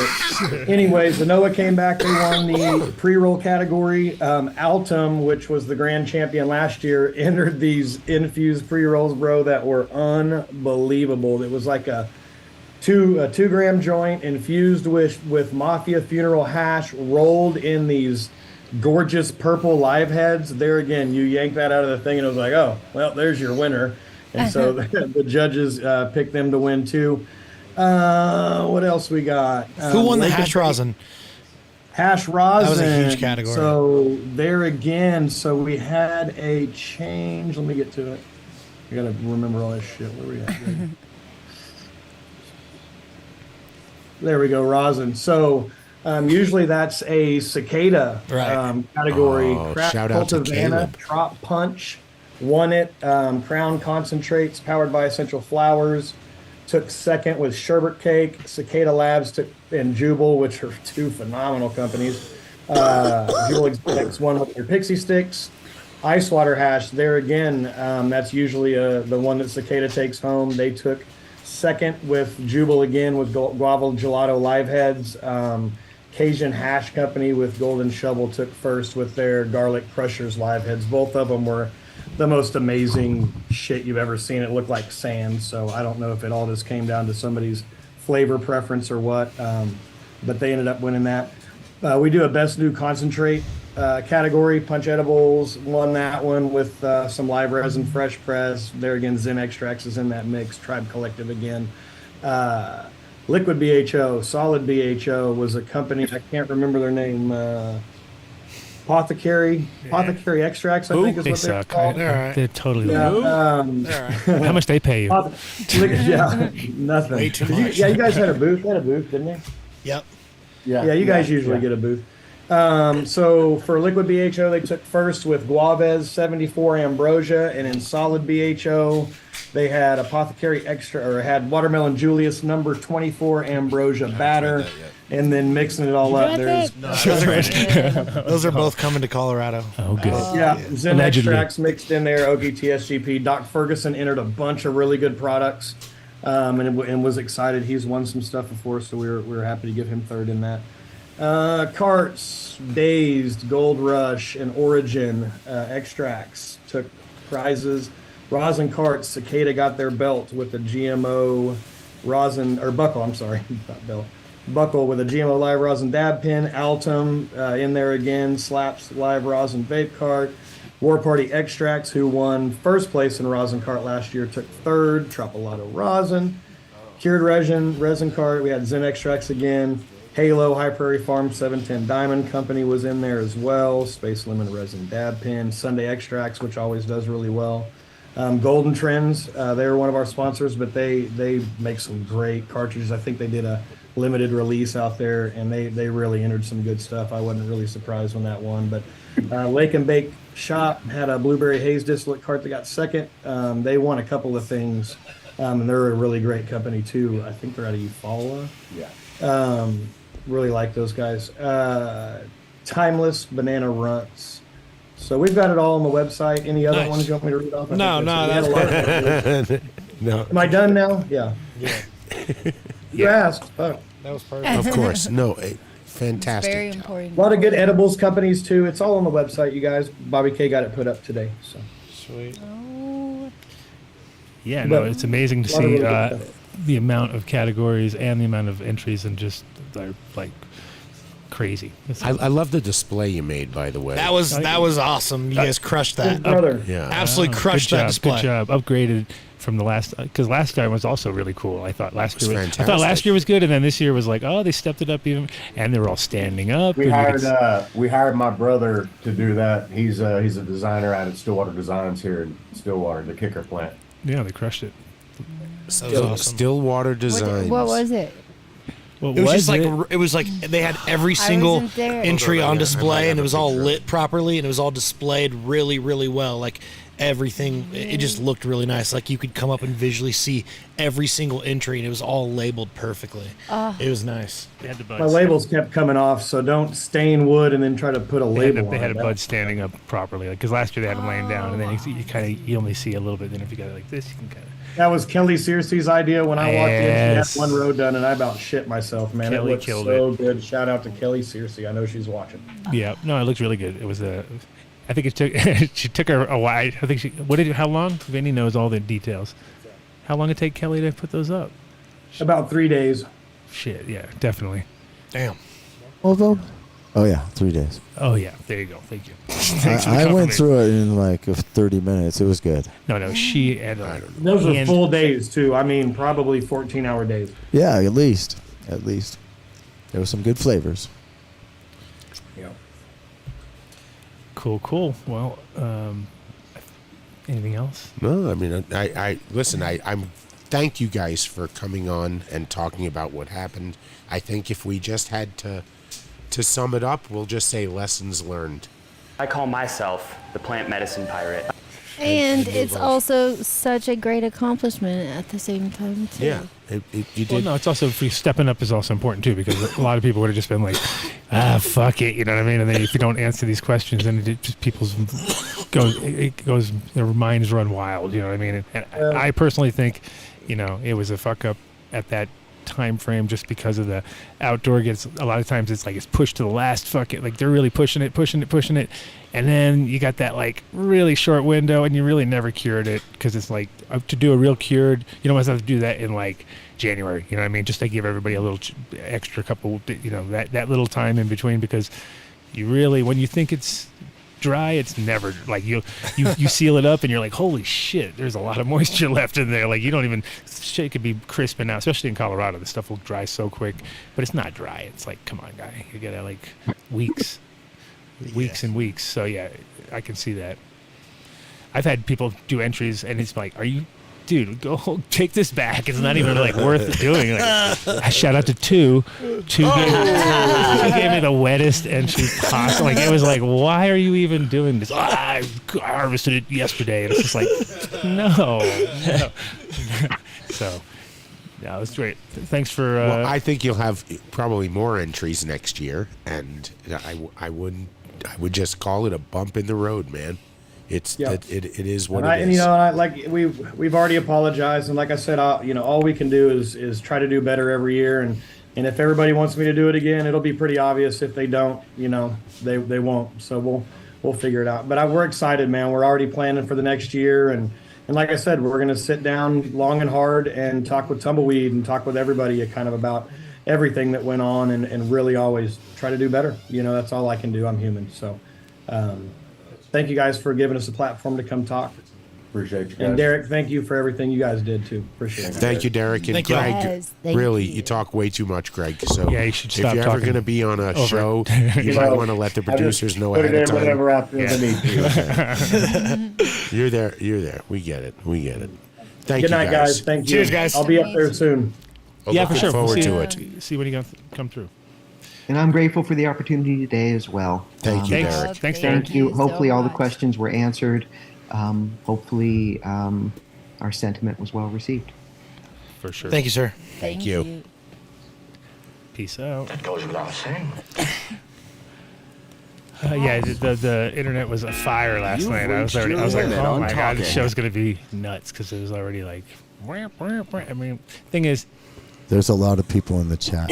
Yeah, a lot. at the end of the day, yeah, it's when you put it in a jar for 2 weeks. November 7th, they said. And you don't maintain, like you have to burp. You got to burp it. You got to burp those. Gotta burp that. If no one's burping it, because or have it in a fridge, like at least have it below 50 degrees. That's like there's got and it's Or got to be documented Grove too. bags. That might do it. Bags are like bags suck ass for like holding in the. What? Sorry. Okay. Suck Sorry. ass Sorry. for Okay. holding in the what? Okay, I'm just saying, like, Talking. if they Smart mouth over there. hypothetically Smart mouth. What's sit your name? there for like 2 weeks, it just, it loses a lot of smell compared to a jar. Gotta Listen, burp it. it's just my opinion. I'm sorry. Wow. So, are you going to replace them as a sponsor? You got ball 'Cause they're sponsoring us? done now. Ball Yeah, really, sponsoring what's us? happening You got here? ball jars on us? Ballerina. I mean, Go to The ball sack. it's not jars like I've and tried get a us some lot big of them, daddies. We okay? need some big ball Maybe jars. it was the wrong bag. Maybe it's The different. sack.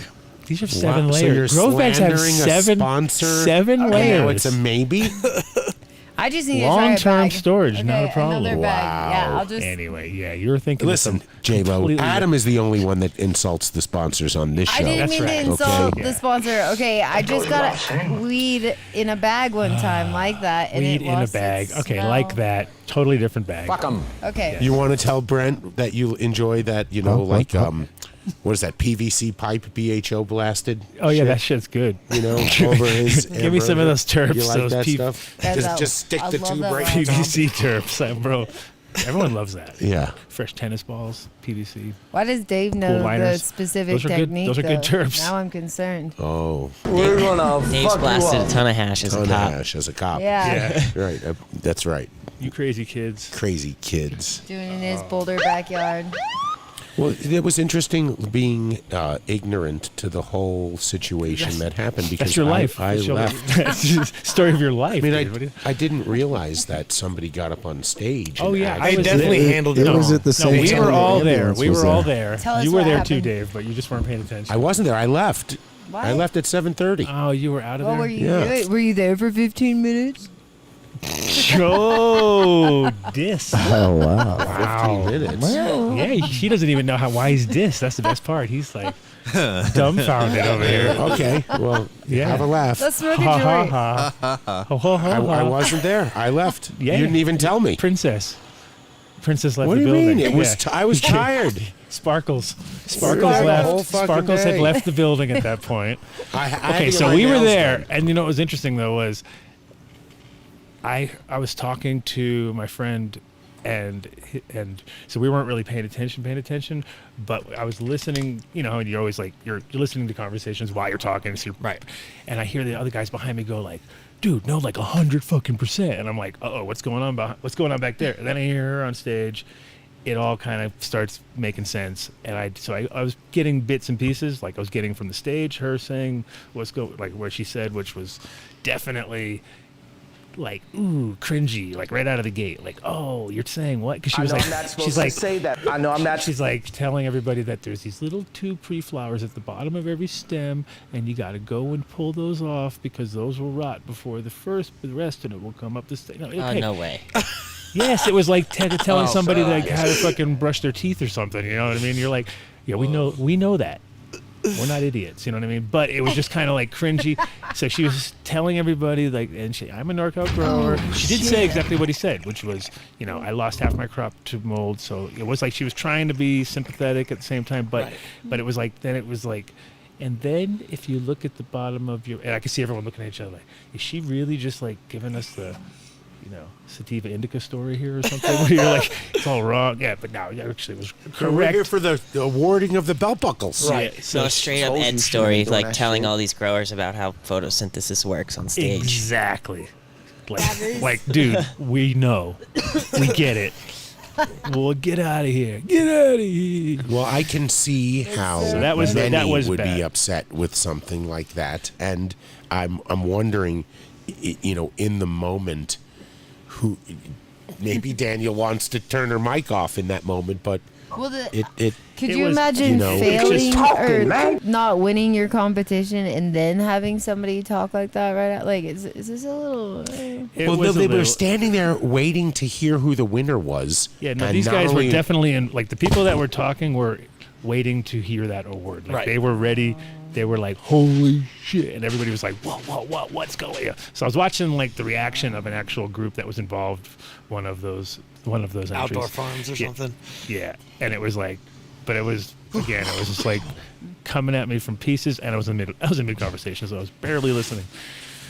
But I was at least there, Dave. I was there representing. I wasn't there, but fuck. How did you feel?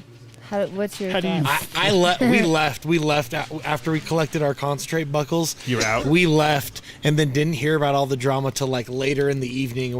We heard about all this drama that went down, and we were like, damn it, we wish we would have been there. Send me the YouTube link, guys. Yeah, it's got to be somewhere. It's got to be of this lady. Oh, I guess maybe we. Who? I don't know. Someone was here. Someone's here. I don't know. Oh, just tell them to come through the Great Wall of China. I went out there, nobody there. Huh. They're probably on the Vinny's other got side. Vinny's You got check the the shot. cards? Vinny's got the shot. You need security. Or do I have to pull it up? You have. Oh, I gave it to Mark. Oh, so Mark's got it. Mark's okay. got it. Put it Okay. up, bro. Okay, Or so we're saving You're it. so Save it for Patreon? Or put it up? Oh no, it's definitely this sums up the whole thing. Vinny can take it away after we pull up the shot, but it was like, I think photo of the year goes to Vinny. Okay, now you gotta take us away. Good Take us away. Okay. We're Look at at the our cup. buddy. See our buddy right over here. So we're sitting on the side Yeah, right see here. our buddy. You guys Right saw down. that? Oh, Yeah. buddy down here. Vinny Hey, saw guy, that. What's going on? So, and at the same time, this you chick spanking had him? fallen it down. Wake up, dude! Wake up! Wake up! Wake up, dude. So Vinny, You saw this person?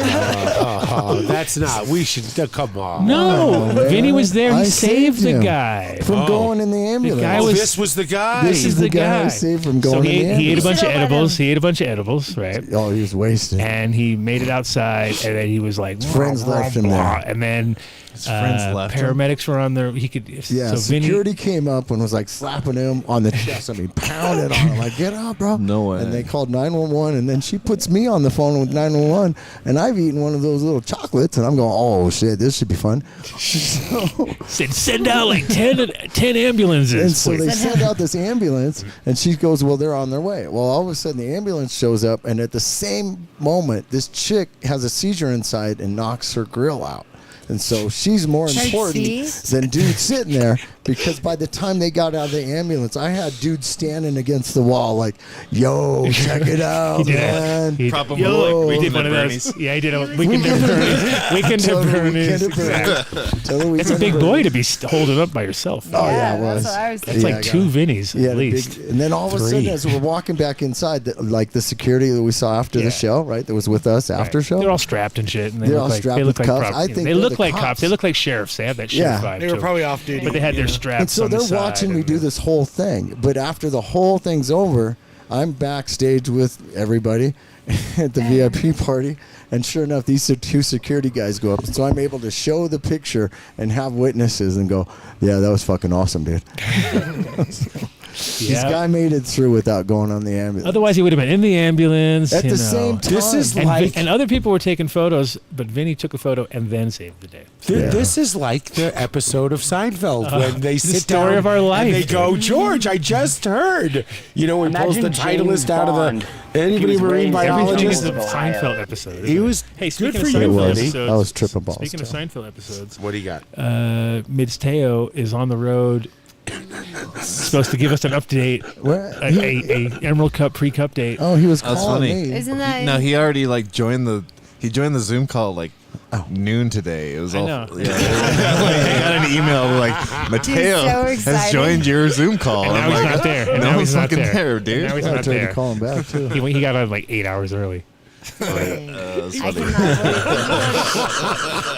believe Teo. That's not how you do it. We give him a lot of shit, and we have made the word of forever Mids Teo to win an Aztec Light. Yeah. But That is he the really name. did come through. Oh yeah, he killed it. He always comes through. This time, well, no, I don't. There's been moments. No, He always comes through. There's for me. moments that he has You not. live in a different universe. Yeah. than- Yeah. You're in than Sparkle we do, Land or Okay, whatever you're it wearing is. glitter on your face, and you could not have stayed at our Airbnb. Yes. It was Because- that Oh gross. yeah, no, you would have the to run your- rules. So the rule. You We know had who- rules. I told you. The rules said. I got two Oh. spray tans. Then that's why you couldn't stay. Whoa, no, It no, said straight no, up if- no, Invisible we bag. can't say. Invisible You can't bag. see it? We can see the name though. If you had Weed swag bags. What? that if you wore a Weed spray tan, you had to bring your swag own bags. linens. Weed swag The bag. bag's Weed swag invisible. bag. Weed swag bag. Do you see this? Invisible. Invisible bag. There's All right, nothing here you in go. there. Look it. It's yours. It's all yours. This is my bag? That is from. Oh, that was what I was telling you about. That's the one Mark from Saint. Vegas. Yeah. That's from Mark that's from Saint. Vegas. Like even though you were there for 15 minutes, You and could have just- got that. You could have been You didn't hanging even- out, and I At didn't get the a weed show. swag they bag. gave you all. You have to go in there and you have to pretend like Can I open this right now? it's for you. It's for yes. Oh my I'd save it for Patreon. Oh yeah. Okay. If you want to find out what's in it, you gotta watch Patreon. Now we're talking. That's a good choice. Yeah. Nice. That's right? worth $1.50. That's For $1.05. sure, It's $1.05, bro. It's only $1.05. Don't bro. oversell it, bro. I don't want to make people think I'm ripping them off. Yeah, It's exactly. $1.05. It's always $1.05. Still $1.05. What makes you qualified to serve medicine? Anyway, we have to do our shout outs. Well, but let's talk. You had a great idea that we should put I? out there because we're still planning on actively supporting the Cowboy Cup, and next year. I am not doing anything about taking in. No. Oh, yeah. I was just making a joke. That's Thank It's God. almost just that get time. Telly. Thank God. There. Telly's No. gonna do it all. They definitely need some like if they're gonna get taken a task like this, they should Oh, no, they have to. They're gonna document it just so it's easier for them and it's more transparent for everyone. The But cool- they I need to mean- work in more redundancy too, like redundancy and transparency. You can certainly. I'll get you in touch with Daniel, and maybe that's something to, be talked about more than just a joke on the show. No, I wasn't joking. No, I was trying to. earlier Okay. when I told him I had a new division of the Adam Dunn $1 show. million. But no, we wanted to take over their whole little we're taking their it over. small room Yeah. they have, and have all of our sponsors there with us, and turn it into something that people want to come find. Not that they wound up just walking through right now on this one, because I don't think that brand worked. And I don't know about having a dispensary on site.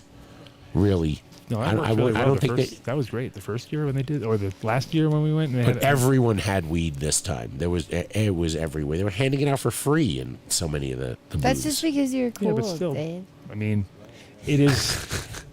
It's just super dope to see that container thing in operation, regardless. Oh, no, Because it's we're like taking that room that's over. Sick. No, I'm talking about his actual on-site coffee shop that he had, or dispensary. The dispensary. That was dope. It was like you saw. Were they even doing it this year outside? No, I didn't see it. I didn't see it. It was inside. That's what I'm saying. It was in that small room. No one knew it was there. Oh, that was stupid. Well, I didn't know it was there either. It's Yeah. a speakeasy. No, that was really good, like how it was set up, because that just made you go like, only in Oklahoma can there be a 40-foot container with two sides and dispensary access on both sides. Just Well, that kicking was the ass. trailer last It's a year. brilliant that was loophole, great. honestly. Because And that just showed you, that's something that, that was just like, that was the best thing I saw, just Right. because it made you go like, oh, that's so good. Times are changing. Yeah, you could see how that could just kill it at a festi, you Yeah. know? Just drop that in the middle of a festival. Maybe somebody in Colorado oh, should nice. pay attention to that. They'd never allow it here. No. Colorado. No, Colorado's lame like that. They've decided to be super duper lame. Yeah. Because, well, it's really cool how at least they're regulating it just like alcohol, since Oh, yeah, you they're can't serve really- alcohol anywhere but in a liquor store. The only place you can get it is in a liquor store after showing your ID twice. 3 times. And Oh, lady. getting through all the child safety What? No, you were protocols. quick on that. Twice. We've heard Everybody's that. got you. No, it's in a commercial lately too. What? What? Wait. Let's talk about apothecary extracts This and guy. how fucking awesome Mouth, what's your name? Brent is. Yeah, let's do that. Like, Let's see what you got. cup the balls. Let's take some dabs. We're excited about this sour papaya right now. It's a sour D with the papaya. It's proper. You reek of weed. Yeah. Yes. need to try some. Let's try some. Wait, hold on. Does everyone get to try? You got a dab already, bro? Absolutely. Dave hasn't asked me why I'm rocking my Focus. Oh, you broke it? Dave, I need your battery. Destroyed it. Already? Can I borrow your battery? I'll give it back. That's how I do. I'm the ultimate. I'm like, those car tests where they show I'm going over the logs. I'm the logs. Sure. I'm the logs. Me too. I'm the logs. Me too. Of any device. Whenever I let people load their own Puffco because I'm like, I don't know how much is gonna overflow this thing. Let's I don't find use out. them. Yeah, Let's find out. I love my car. Look at Brent rocking his Dabex. Mm-hmm. These are great. Fucking love it. He wrote to me today, said it's taken over 1,000 dabs. Hey, don't get me wrong. I love my Carta too. I fucking love it. You know But what I wish like I this had better. though? Is I wish I had a battery pad with my Carta. Don't you know? I bought one on the Black Friday or whatever because it was like half off or whatever. I don't know. A pad? Look at Yeah. you. You're so smart. And Oh, and if you get the new upload. God, I'm so glad I You didn't know ask you. us at first? So, yeah. Oh, why would I ask you Yeah. guys? You're gonna That's put what we that said, in the go buy group one. chat. Yeah, exactly. Yeah, that's what I was Put gonna that in the say. chat. But you still should ask. Okay. Don't you want to? I already give enough of my time to this place. I just Fine. don't want to give away any more for free. But There's Mark. Oh my gosh, that's fucking amazing. Isn't that great? Holy mo- Oh, wait, papaya. Shouldn't If you're lucky enough to live in Sour Colorado, papaya, you got to head down to one of the 3 apothecary extracts in Denver, Pueblo, and Colorado Springs. And you know what? We need There's need more a in different. We need Oklahoma. let's modify the Dunn deal. I'm going to put Let's him get right a on new- the spot. we need a new Dunn deal. We need Hold a new on. Dunn deal. We got Miles what- wanting to. I'm gonna guess the send Miles. Under pressure. Miles wants to come in. Mark We'll thought call up it a the good Dunn Vindicator. deal. What did I do? Put And your then you hands said up. something about what the Dunn deal should be. I don't remember At what it was. Apothecary 2 weeks ago. Oh, that was hilarious. You don't remember? Yeah. Pull the tape. You don't have the tape? But we'll talk about it and figure Sure. something out. We'll make it happen. Yeah. We want to send everybody down there so that they walk in. I'm just thinking that it's got to be around. Hey, that's Ambrosia. fire. Oh yeah. What? Oh, that's which is that? The honey banana? Now I got the sour papaya. Sour papaya. Fire. Fire. So Apothecary Extracts has 3 locations. It in doesn't Colorado. sparkler. How many in Oklahoma right now? 5. Damn. That should be on your ad, bro. Crushing it. It doesn't sparkler. What? Doesn't No sparkler? sparkler? Doesn't sparkler. That's our That's tagline. hashtag no I sparklers. think that's setting the bar a little Vinny, too low. Vinny you don't does this wanna- weird thing where he Vinny's back in the 90s where it's like microphone off. he has like when Dredd was trying to fucking put that shit in there. Oh my gosh, sometimes. Splattering So all over the we got table. Miles coming in. But we also didn't get a chance. I really want to talk about CRC. Brent and I walked up to We won't name him. No, just a vendor there, and he wanted us to try some of his concentrate, and I asked him if it went through any type of CRC, and he's like, "Oh yeah, we do that on purpose." And Odie was standing there, and he's just like, "Wait a minute, what?" And it was really. I don't think most I need people to are. understand more. Yeah, I don't think most people are ready for the nuanced approach yet. And I think it's very much like the auto-tune subject when it comes to music. You're gonna hear people, like people really. That went that's over a big well. one, yeah. and that's gone. That's completely disappeared. There's a lot of misconception about CRC Not in at all. general, and it gets a lot of negativity surrounding CRC. Here he is, the CRC man himself. You done with CRC? Keep going, Brent, while Miles is getting logged on. Miles There is he giving is. us a full 360. Mm-hmm. Dun, dun, dun. Dun, Yeah, dun, but CRC is dun. definitely.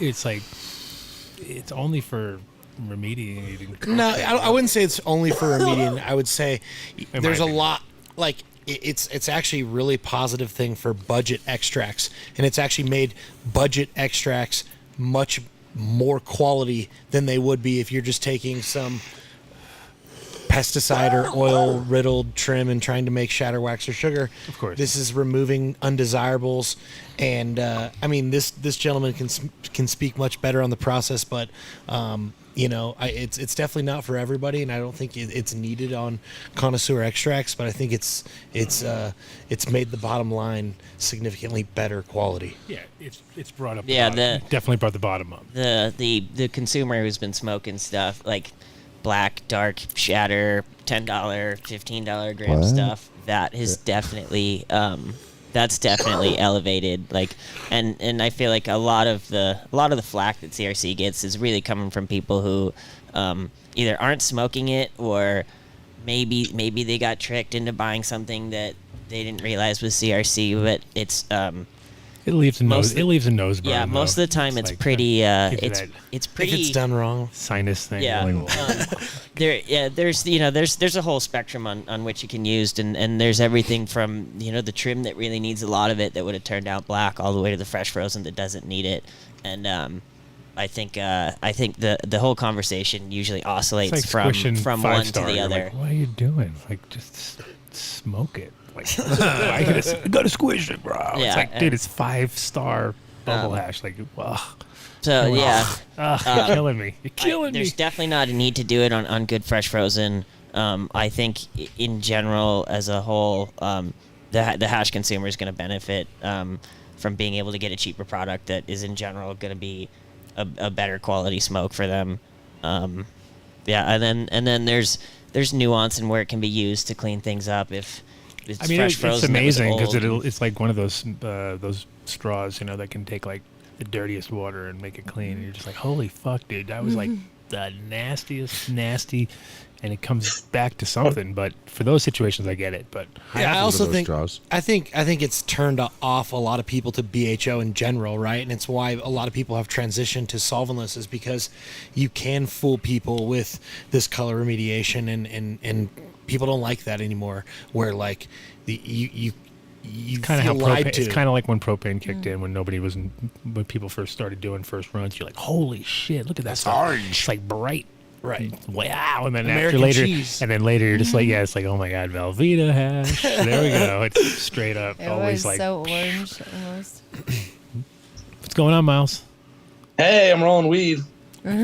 Marriage of Wonders. Hi, Miles. Yo, new cup format. Uh-oh, all the attendees smoke the weed of the celebrity expert judges and rate it. Nice. Everybody get to smoke. Celebrity expert judges. That is. That's what I'm talking about. Taking care of business. Yeah. Right. Good. Like, it's really about everybody smoking good, right? I mean, isn't the point of all these cups to smoke good? So, like, show up, like, the people judging it. Earn your judging creds by smoking everybody up with the good. That would be that would be a perfect. That'd be a perfect. See what I did there? It's a little bit of a double entendre. Double entendre. Spell. You wish. Yeah, don't try me. But no, good vibes. You guys have a great show today. It's been really fun to follow along as well as I could, and I'm glad to see Woody sitting there and everything. And I had a great time, man. Thank you guys for having me at the booth, and we had a good time. I was like, whoa, for all this shit around Cowboy Cup, like, it was a really good time. Like, we had the event was awesome. Miles is first. He's a virgin. First Cowboy Cup. Yeah, it was a good virgin. You didn't ride the bull though. I was kind of disappointed. I know. God, why not? That was a mistake. I should have ridden the bull. I walked past that thing a bunch. I didn't see anybody. I saw somebody. Ever. I watched. Really? I got a video of it. Hold on. Here it comes. Here it Patreon. goes. We got it. Vinny's got it all. Yeah. Patreon. I still want to learn more about CRC because you haven't. This guy can tell you everything you need to know. It's going to take a while, so I guess Maybe get through the sponsors first. Yeah. Yeah, and we can. And that sounds minutes. That's a definite Patreon like super secret. Are you going to tell some secrets? Oh, let's do some we super can drop secrets. some nuggets. Ooh, those are worth $1.05. See, at least $1.05 for a nug. Well, I'll tell you. Let's do the sponsors because guess I what? think it's about half a show, Dave. Half a show, Dave. Yeah, and there's a lot to talk about there because you need to talk to his manager. The conversation right now is not very nuanced. Manager. It very much oscillates from one extreme to the other, And I haven't seen too much nuanced conversation When about it. when Dougie brings it up, CRC versus rosin, fucking chip hash or something. Chip remediation versus BHO chip remediation versus CRC. Well, they get desperate. They're gonna get desperate for fucking categories. Is this gonna be like a FOSA? Oh shit! Versus Black We can Dog? just let Miles. We can let Miles do this one. This is easy. Build the soil, fam. Yeah. Get your living soil. Get your fermented plant extracts. Get you some Q. Get you some coconut water and some aloe vera powder and some dank ass soil. Those are the products I always hype too, because you can't get those anywhere else. You're like, get the aloe vera, get the coconut. Where are you gonna get that? Where the fuck? Fermented plant extracts. And you don't even need to put in the done deal. You just get it. Oh yeah, it's better if you don't. Hell yeah. It's better if you don't, I think. I think they still got the sale going on today. Right Maybe now- it's over. I don't know. Right now, mega sale. Just drive them nuts. Big sale. Big sale. Big Look at all love. Build a those soil. Good 5 vibes. stars. 5 stars on everything. Of course. Of course. And there's so many reviews. No, Well, that's why they're popular, because they got the 5 stars. But yeah, they anything that's used. I mean, they chuck products that don't work, or that don't sell. All the products they sell work, but if people aren't buying them, it's not on the site very long. I'll tell you that. Yeah, and also he's very tough on integrity too. So if he finds out that you're bullshitting on anything after a while, like, hey, what's this? That does not contain as much bacillus as it says it does. Well, then that's out. So yeah, for sure. And your shit's Sourcing killing and it. quality. Yep, of course. And if you're in the neighborhood, you can just hit up Miles, because then you're within literally miles of Miles. Right? Yes, I'm right by Build a Soil. So if you get to Build a In the Soil, hood. you're within miles of Miles. And hit him up at Weed Should Taste Good, of course. Yes. Good vibes. So, speaking of good vibes, Green Farms, greenfarmsmed.co. Com. Oh, yeah, Com. If you are a medical patient and you're in Colorado Springs, you need to check them out. Get the done deal going on. All the products there. And no-till grown cannabis, very hard to find anywhere on the shelves. And you can always find it there. But you can also get it in Colorado, or in Denver at Platte Valley. Right across the street from the aquarium. At the Platte Valley. Such a great spot. Yes, it's upstairs, so you got to make it up there. But definitely worth it, and you can get the done deal. Just got to ask for it. So check them out. greenfarmsmed.com. I know it's not Green harvest season right now, but if you get the bucket, you get an extra 5% off, total 10% at Green Bros. Comes down to like $350, but any product there, if you enter Done Deal at checkout, you get 5% off. We have a Green Bros G-Light grinder for anybody getting into the pre-roll industry, already in the industry, or if you're in the concentrate business and you want uniform product, we have one for you. Just hit us up. I put it up on eBay. It didn't sell. So let's get this sold. Support the Adam Dunn Show. Buy something from Green Bros. Enter Done Deal at checkout. But if you need the G-Light, we have one. G-Light. Who's these guys? Oh, I don't know if they're. Oh, after tonight, we don't know. These guys kill it. Kill it. Kill it. Thank you for the flaves. Yeah, man. Wait, go back. That's all I want. Give him extra love. Oh, well, I thought we started with. I know we did. Stroke them. But Apothecary Extracts. Can Colorado. you place a pre-order? Or do you have to go down? Yeah, you can place an order online. And we just started accepting credit cards. I swear. What? It's crazy. Yep. It's crazy. It's dangerous and it's crazy. Yeah, right. It's not that third-party thing that just got shut down where they did the third-party ATM. It has nothing to do with Did that. you ask Rico Did you guys about ever? that? Did you guys ever try doing those or anything? No, we didn't. We just launched this like last week. Wow. Everybody's buying their Sounds Macs like We're a all trap. going to dangerous, drive yeah. to Oklahoma with our credit cards. It's not in Oklahoma. It will be in Oklahoma next week, but it already launched here in Colorado. Oh wow. Yeah. Do you guys have like a one of, like are you like privately banked here and stuff? Wow. When Yes. Okay. Yeah. Yeah. they're buying your weed on interest. Woo. Yeah, it's Look crazy. at Vinny and J-Lo. What a time to be consulting alive. Sponsors. That was a good one. I'm sorry. Yeah, that's one thing. Even being in Colorado, I've actually always had an actual paycheck. I never got paid in cash here. Yeah. So people always ask me that, like, Have you ever had to get me paid too. in cash? Like, no, I had always gotten like a real paycheck.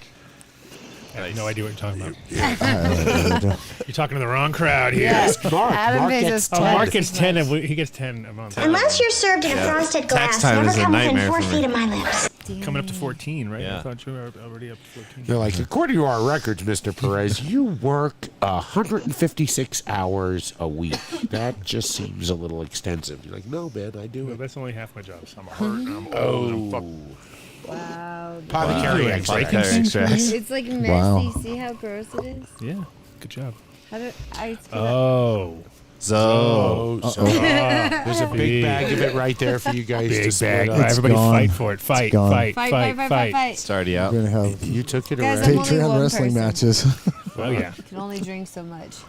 Ozocoffee.com. So good, though. Enter Dunn Deal at checkout. Get 20% off your order. I was, just so happy you guys like Ozo Coffee. It literally is the most. What's funny is used the Dunn Deal. best thing to do is if we have it available wherever we are, it blows people's minds because they're like, "Oh, is that coffee?" And you're like, "Yeah." And they're like, "Is that Ozo?" You're like, "Yeah." And they're like, "What?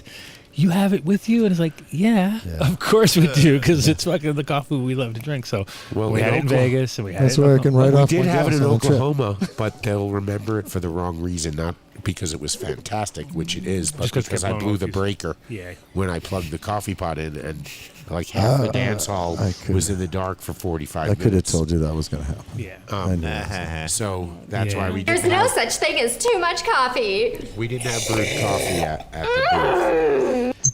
But we will. But we in had the it at our future. house. Yeah. Ozocoffee.com. That's right.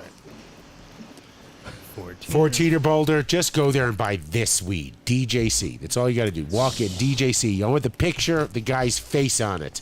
To be honest with you, that smells like pure gasoline. Pure gasoline. It's all fantastic. Amazing. gosh, Go to so Lucky 14erbolder.com. You can place a pre-order. You can just show up and buy off the shelf. Ask for the Dunn Deal, and they will say sorry. But maybe they'll give you a pack of papers, lighters. They even have a fanny pack, which is the same as the mask was. So if you buy a fanny pack, you'll have my face on it. So think about how much fun you could have with that. I'm gonna put you on the spot here. What's the genetics behind the DJC? I asked them Yeah, to it's the cross the truth. truth with like 9 different strains. I asked them, and the truth by Dead OG was one of them, and that's what it is. That was the winner? Yeah. That's the winner. 14 or bolder. 14 or bolder. Stash Logics with an X. Enter Dunn Deal. Well, right now, you get 20% off. So I think the Dunn Deal was it less than that, or was it 20%? Anyway, go to Stash Logics.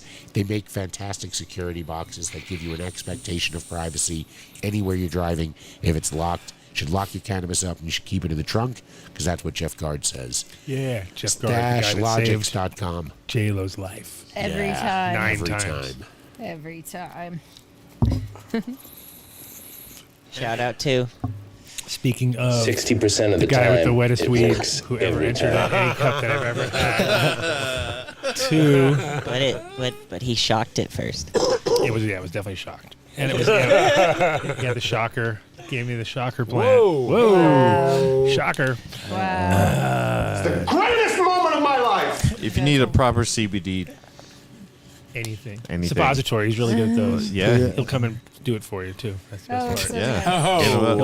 Hey, yo, it's service with a smile. Service with a smile. This is where I wish Mark were quick with the beams. And if he had the one up of DiCaprio going, that's what you want to put up right then and there. That's here somewhere. If only you could have done that, Mark. Oh, Really okay, quick, yeah. Mark. I'm Quick. wasn't Really on quick. that. Not quick. I'm glad I on that one. wasn't able to do it. Me too. But what you can do is you can use the Vindicator at checkout. Don't use the Dunn Deal. Don't use the Dunn Deal. Don't use it. Dunn Deal is useless here. Vindicator. See, it's slowly getting whittled away. Everybody's using other things. Using They're trying to do their own. Mark's got his Vindicator, own. He's Lord got of the Cats. Urban House bullshit going on. Yeah, no one sponsors me over there. House. I might be going for some ferments too. Yeah, and soon enough, Kelly's going to have something up there. I need some Might Delete sponsorship. Yeah, there I'm you just go. fucking. Oh man, we're Telescopic. just I'm just totally passing fucking out around. over Anyway, here. Two's products are fantastic. They do. They I work. love the mocha. That is my Blueberries favorite rocks. flavor. So, Tiger's blood. If you want something that actually like give you that. But we are serious. Enter Vindicator when Yes. you are checking out. Definitely because Vindicator. Done Deal gets you 2% less than Vindicator. I think Thank even you, 3. Vindy. I think he even made it 3% more. It's 25. Huh? 25%. Whoa. You guys got 22. I got 25. 22. Who gets 22 anyway? It's because it's We two. do. Two. Oh. 2. Wow. Anyway, Two. fishheadfarms.com. Well, Fishhead Farms gives 25% us off. 25%. Yeah, I was just about to say, speaking of They know what's 25%. up. They know how They're the numbers shit. work. They give us 25%. And it works. They were at the show with Bio 365. Well, they were everywhere. They were in a couple, and they were also with Jinx Proof at his booth doing something too. Apparently, they jump out of Oh, planes was and shit too. So What? don't they jump out of Oh, planes? they jump out of not Do you all of guys them, have just Tommy. Jinx Oh, just Tommy. Tommy's Okay. nuts. He jumps out of planes on a regular. Yeah. Okay. It's the shit. Yes, sir. Fish shit. Fishheadfarms.com. Fishhead. We'll see Get if the done 2 will deal. call into Patreon from the Yeah, he from can the go. Hot Springs. Oh, that's good. He's at Hooper Hot Springs right Oh, perfect. We can see all our buddies. I don't think he invited him. No. I don't know. Cultured Biologics. Speaking of which, Tim was, I know he was watching the show. Got it through Andy. See, I live vicariously through everybody else because they'll tell me what they thought. So that's how it works. But Tim is killing it. His nutrient line, the Eon line, is The Eon line. Eon. It's definitely easy to use, but very versatile too. And he's got a couple of different aminos and enzyme products that he puts in with them extra. But then the teas are also instant teas, so you don't have to bubble them and wait. You can wait like 15 minutes. Everything breaks down. It's actually most active at 15 minutes, so you just time it all perfect. Plants suck it up. You can. It's like when you spray stuff and if you spray it at the right time, you haven't even gotten to the end of the thing and it's already dry because the plants are pulled it in. Whereas if you come in I just spray them whenever the fuck I want to spray them, you know what I mean? The plants are not ready for you because all the stomata are closed, and you're spraying them and they're just like, whatever, dude. They're not even taking any in. So its timing is important. And with these newts, everything works out in a very finite schedule. So you have real each one of those things is 4 pounds. It's enough to do a whole couple crops if you're doing a small room, and if you're in a bigger room it's like a whole crop. So check them out. Cultured Biologics. Fungi Farms. Go to Fungi Nobody Farms. fucks with the Jesus. Check out their cultures. Check out their all-in-one grow bags. Mm-hmm. I'm just saying. Yeah. Definitely Fungi Farms. some proper products coming from them. You'll see some really interesting things coming real soon. Yeah, no, they're definitely their shit works.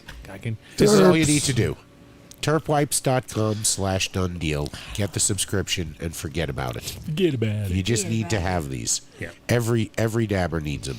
Every stoner needs them. They clean everything. Every trimmer needs them. Every trimmer Oh, needs yeah, them. there you go. Every Brent needs them. Yeah, definitely need them. Definitely need them. Maybe you'll carry them at Apothecary. They're good to have. Anyway, Yeah. go to Keeps everything- turpwipes.com/done deal. Discount's already calculated for you. Green Valley. Green Valley Dispensary. Thank you so much Is he for giving you helping the us out finger, during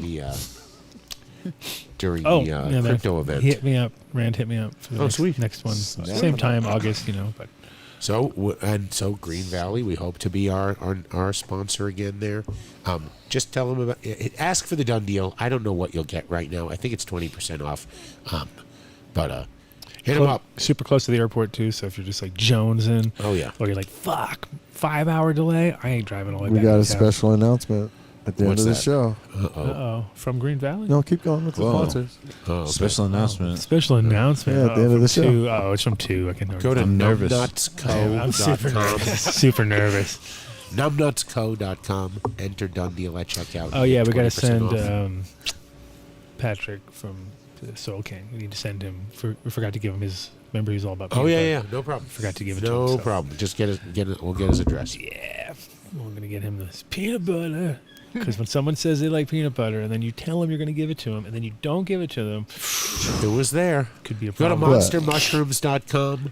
They have Talk to fantastic Chet. all-in-one grow bags, cultures. You can click Talk on to their Cheddar buy. about that. They ship Fuck. to you. Local Colorado company. Because you know what? Prop 122 is now law, so everybody should be cultivating mushrooms at home. And their mom and grandma. And their mom and their grandma. Everybody. Can you just come by? Everybody. Did those things finish, Grandma? Yeah, Yes. I'll go take care of them.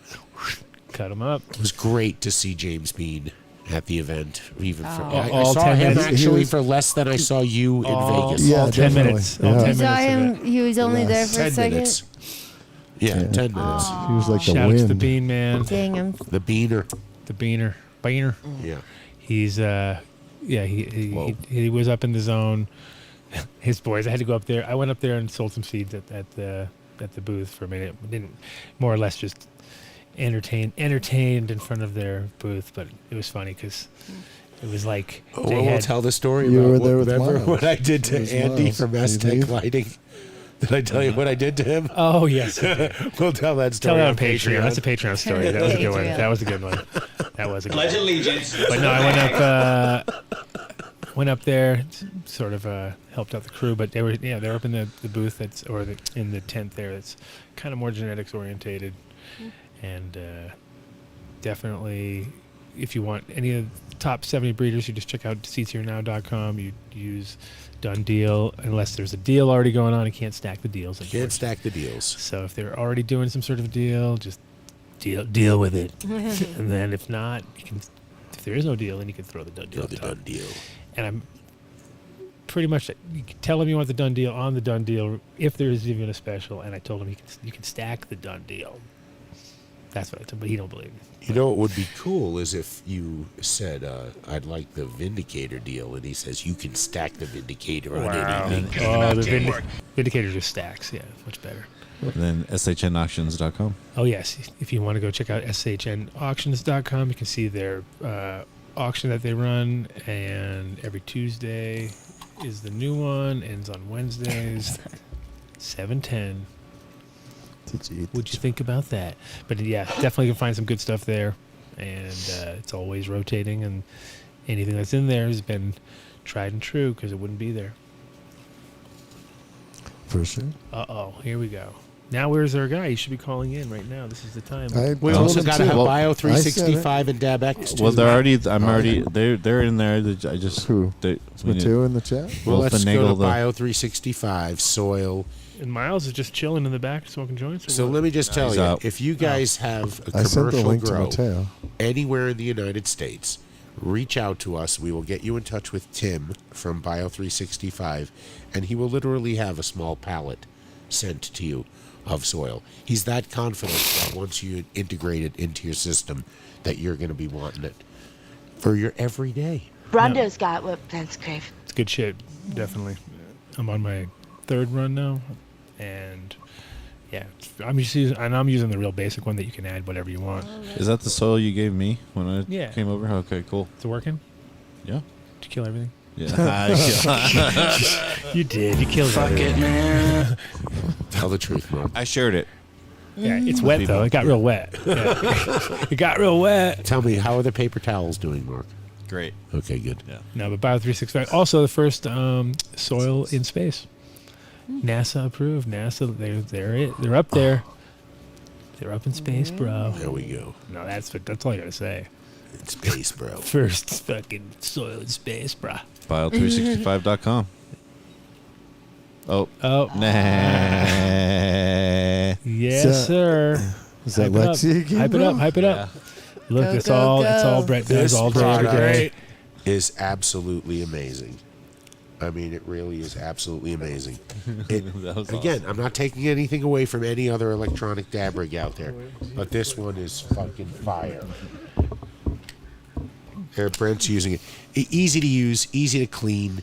Drains straight down. This Carb Tech is legendary. You know, The Carb Tech is interesting. Like the guy definitely put more work into his carb than most people put into their entire product. That looks pretty cool. He built race cars. Yeah. Okay. He's a dragster guy, drag racing guy. So they're all about like machining parts that don't exist. And like, I need to make that wider. I need to open that fuel up. I need to make that a little, and then they just build it, CAD it, done. So you can tell that it's built like that, and very smart. The Dunn deal works because I got a note from I saw somebody online. 20% off. They got Yep. it. They were lo and behold. They said they were hyped that they heard about it on the show, They saw us rocking them, and they ordered it and nailed it. And also James Bean, man on the scene, he's loving his. So definitely we're getting all the reports back, and Dan loves his. And Fuck yeah. So go to dabx.com, enter Dunn Deal at checkout. It's an amazing dab rig. It really is. It's like the future. It's something. You'll enjoy it. Trust me. Oh, yes. And Aztec Lighting, of course, is. He says, we will call in shortly. There was no service. Yeah, right. Yeah, right. Midtail. They did great getting everything illuminated at our booth. That helped for sure. Yeah. That it was great. There was no lighting. That's because we brought power, bro. Yeah, imagine it was definitely one of those like next year will be better because we'll have that whole room. We can rock it out and we can make it smart. But we'll show that to you on Patreon. We definitely work as a booth together because we have nice clothing, and if you don't have good lighting on nice clothing, it's hard to tell how nice it is, And then if you have great killer lighting, so one year we were doing it for that, and then this year it just kept. Otherwise our place was like pitch black in that corner. There was nothing. So, but Aztec in general, though, lighting-wise, you can see the difference with their lights. If you're in a room where they have just one light amongst a bunch of other ones, literally people are like, "What the fuck's that?" You know what I mean? Because it's phenomenal. It's actually interesting part about it is that the spectrum that they're rocking and the way that those lenses work, it enhances bud production more than leaf production, whereas a lot of the other ones are producing more leaf, less bud. So it's like it's doing what it should be doing, And it's not that it doesn't grow good leaf, but it's just like it's not like overly leafy plants where you have like if the plant it kind of everything runs lean because the spectrum is. Mateo sending movies. Well, hang on one sec before you play. That's for Patreon. Midsteos, it is for Patreon. Not really, unless it's what is it? Here's what you need to do. You need out. to send an email to dundeal@adamdunshow.com and tell us why you want to win an Aztec lamp. Because we're giving one away. What are we changing the day of the week? I mean, what are we doing? Day of the month? Is it the last Friday? We're going to still do that? No. What day? We're gonna do the first, and we're gonna skip it because we're not gonna go right out of the gate. Like we're gonna do it next week. We're gonna let people start because otherwise we have one guy. Okay. One guy wrote it. Right? So the first show of every month. Yeah. So that way we're past that now, so you have a little bit extra time. Get those in, and remember that all you have to know is Midsteo to win. That's it. Midsteo to win. That's easy, but we do want to know why and what, and it's gonna be, it's it's good. We want to know why, what, where. We're going to analyze. We'd love to give it to somebody who could really use it. Yeah, okay. Exactly. Yeah. So please, if you need it, this is the video that was sent into nice. us. We got the Eagle Clash intake. Sweet. Oh, hold on. Oh shit! Look, Sheldon should be right there. Hold on a second. Shit. We did it. They filled her up. Oh, they filled up that whole truck or something. That's dope. Great. Yes. Okay, one Thank you, one Mitz. video. It's solid work. Solid work. That is Mitz. good. Oh, yeah, man. That was that's it. That's all awesome. he said was one That's video. what he sent. Man, he knows how to fucking make the production. Yeah, he's totally very that guy knows how productive. to entice you. He's not 5-star Teo. He's not amazing sour Teo. Amazing He's Mids Teo. He's Mids Teo. Okay. So that was definitely more in the mids department of the video. He's not apothecary Teo. I've been out honky tonking at night. He's Mids Teo. And who else? Any other sponsors we forgot? We forget. We must have forgot a few of them. Who'd you forget? Who'd you forget? That's Yep. That's Yep. Man, if we bounced back if he didn't show. If we didn't show up at 5 o'clock, we would be able to talk to him about it before the show. Oh, Dave's not here. Oh my God. So anyway, all right. Well, shout out to Vinny for making Vinny made it happen. Made it happen last week. For real. it was like 106 degrees when we got here, and he said, Dave, you're going to complain that it's hot, but if I turn the heater off, in 10 minutes it's going to snow. And I'm like, yeah, but it's really hot. Even pantsless over here was like, it's warm in here, and turned it off, and now I regret it. Yeah, I feel the same way. My It's legs cold. Are numb. Oh, it's beautiful, guys. It's fine. It's beautiful. You didn't bring a throw blanket. Take it easy on my buddy Dave right now. He's going through it. Just found he's going bald. I do want to Plugs thank for that, by the way, Dave. Daniel. Not for your butt, dude. What the fuck? All right. Thank you, Brent, for coming in. That beats all of the time frames. Yeah, I want to thank Daniel for checking in and explaining what went down from his side, and obviously for Derek for checking in and taking some heat. Unfortunately, I knew he didn't want to deal with that too much, but sometimes you got to deal with it. You know what I mean? It's just like part of the deal. And I hope Brandon finds a way to come back in and figure out a way to help make it better rather than just. Yeah, I mean, it's funny. I was definitely, especially when it came to Cannabis Cup, like, okay, 93 I organized it, 94 I watched them kind of bastardize what I did, and then by 95 I was almost ready to boycott them, I believe, and then 96, 97 I was like, fuck you guys. I did the anti-cups, I did the fuck ups, I did the fuck ups party, which was like fuck cups, I said F you. I did F you K with red, and then CUPS and blue, and made it kind of like Danko and I went. They all showed up, all the guys from High Time showed up, and they're like, this is a pretty cool party. I was like, dude, this is the anti-Cannabis Cup party. What are you guys doing here? You know what I mean? They were like, that party sucked anyway. So I was like, yeah, all right. So I had all my homies then at that point. They don't. Look, I went to a non-consumption event with Danko. What? I went to a High Times Cannabis Cup with Danko that was non-consumption in Portland. What's the point? Right. So it's already shark jumped. The shark has been jumped. I have. So it doesn't work. That's all I was saying for Brandon. It's like in the end, you had to come back to actually make it better, because if you weren't involved, it was even worse, because you were like, oh, well, now it's like even more lame. Because at least when I was there, it was more fun because people were having fun. We were having, making something out of it. And in the end, I was just like, all right, I'll participate, but I'll just always be that. So there's hope for Brandon to come I'll always back. be the guy with a little bit of like, yeah, what's the theme this year? Going against it in my own way, but at least I'm participating. You know what I mean? You gotta do that. Thank you, Telly. I've got I got Dr. Mark Sheldon on the hook for the Patreon hour to help talk about ways we can maybe identify contamination and hash. Hold on a sec. Will you change Patreon to $5 right now? We have to pay the doctor. You want to come in? We're gonna have to pay him 3 of the 5. That guy. No, because a lot of people are going to want to jump on. Oh my god! Yeah, for sure. And if you're a Patreon member, I usually throw out the Zoom link for you to hop in. You could talk to J-Lo. Yeah. Because I would love some of his expertise. Unless you're served in a frosted glass, never come within 4 feet of my lips. All right. Was that you? That's a wrap. That is a wrap. Okay, again, shout out to all the chat gang, and if you're our Patreon listener, we'll be there for in 10 minutes for another hour or so. So come hang out with us there. And shout out to my beautiful wife CC and PDX Amazing. Shout out iRock Watts. Oh yeah, in the studio. Is he? Oh, there he is. I was like, I know it's so bright. Shout out to iRock. Nice one. All right, we'll see you guys on Patreon. Peace out. Peace. Yeah. Practically every one of the top 40 records being played on every radio station in the United States is a communication to the children to take a trip, to cop out, to groove. The psychedelic jackets on the record albums have their own. This is a special question. We don't want you to smoke genetically modified ganja. We want you to smoke the real thing.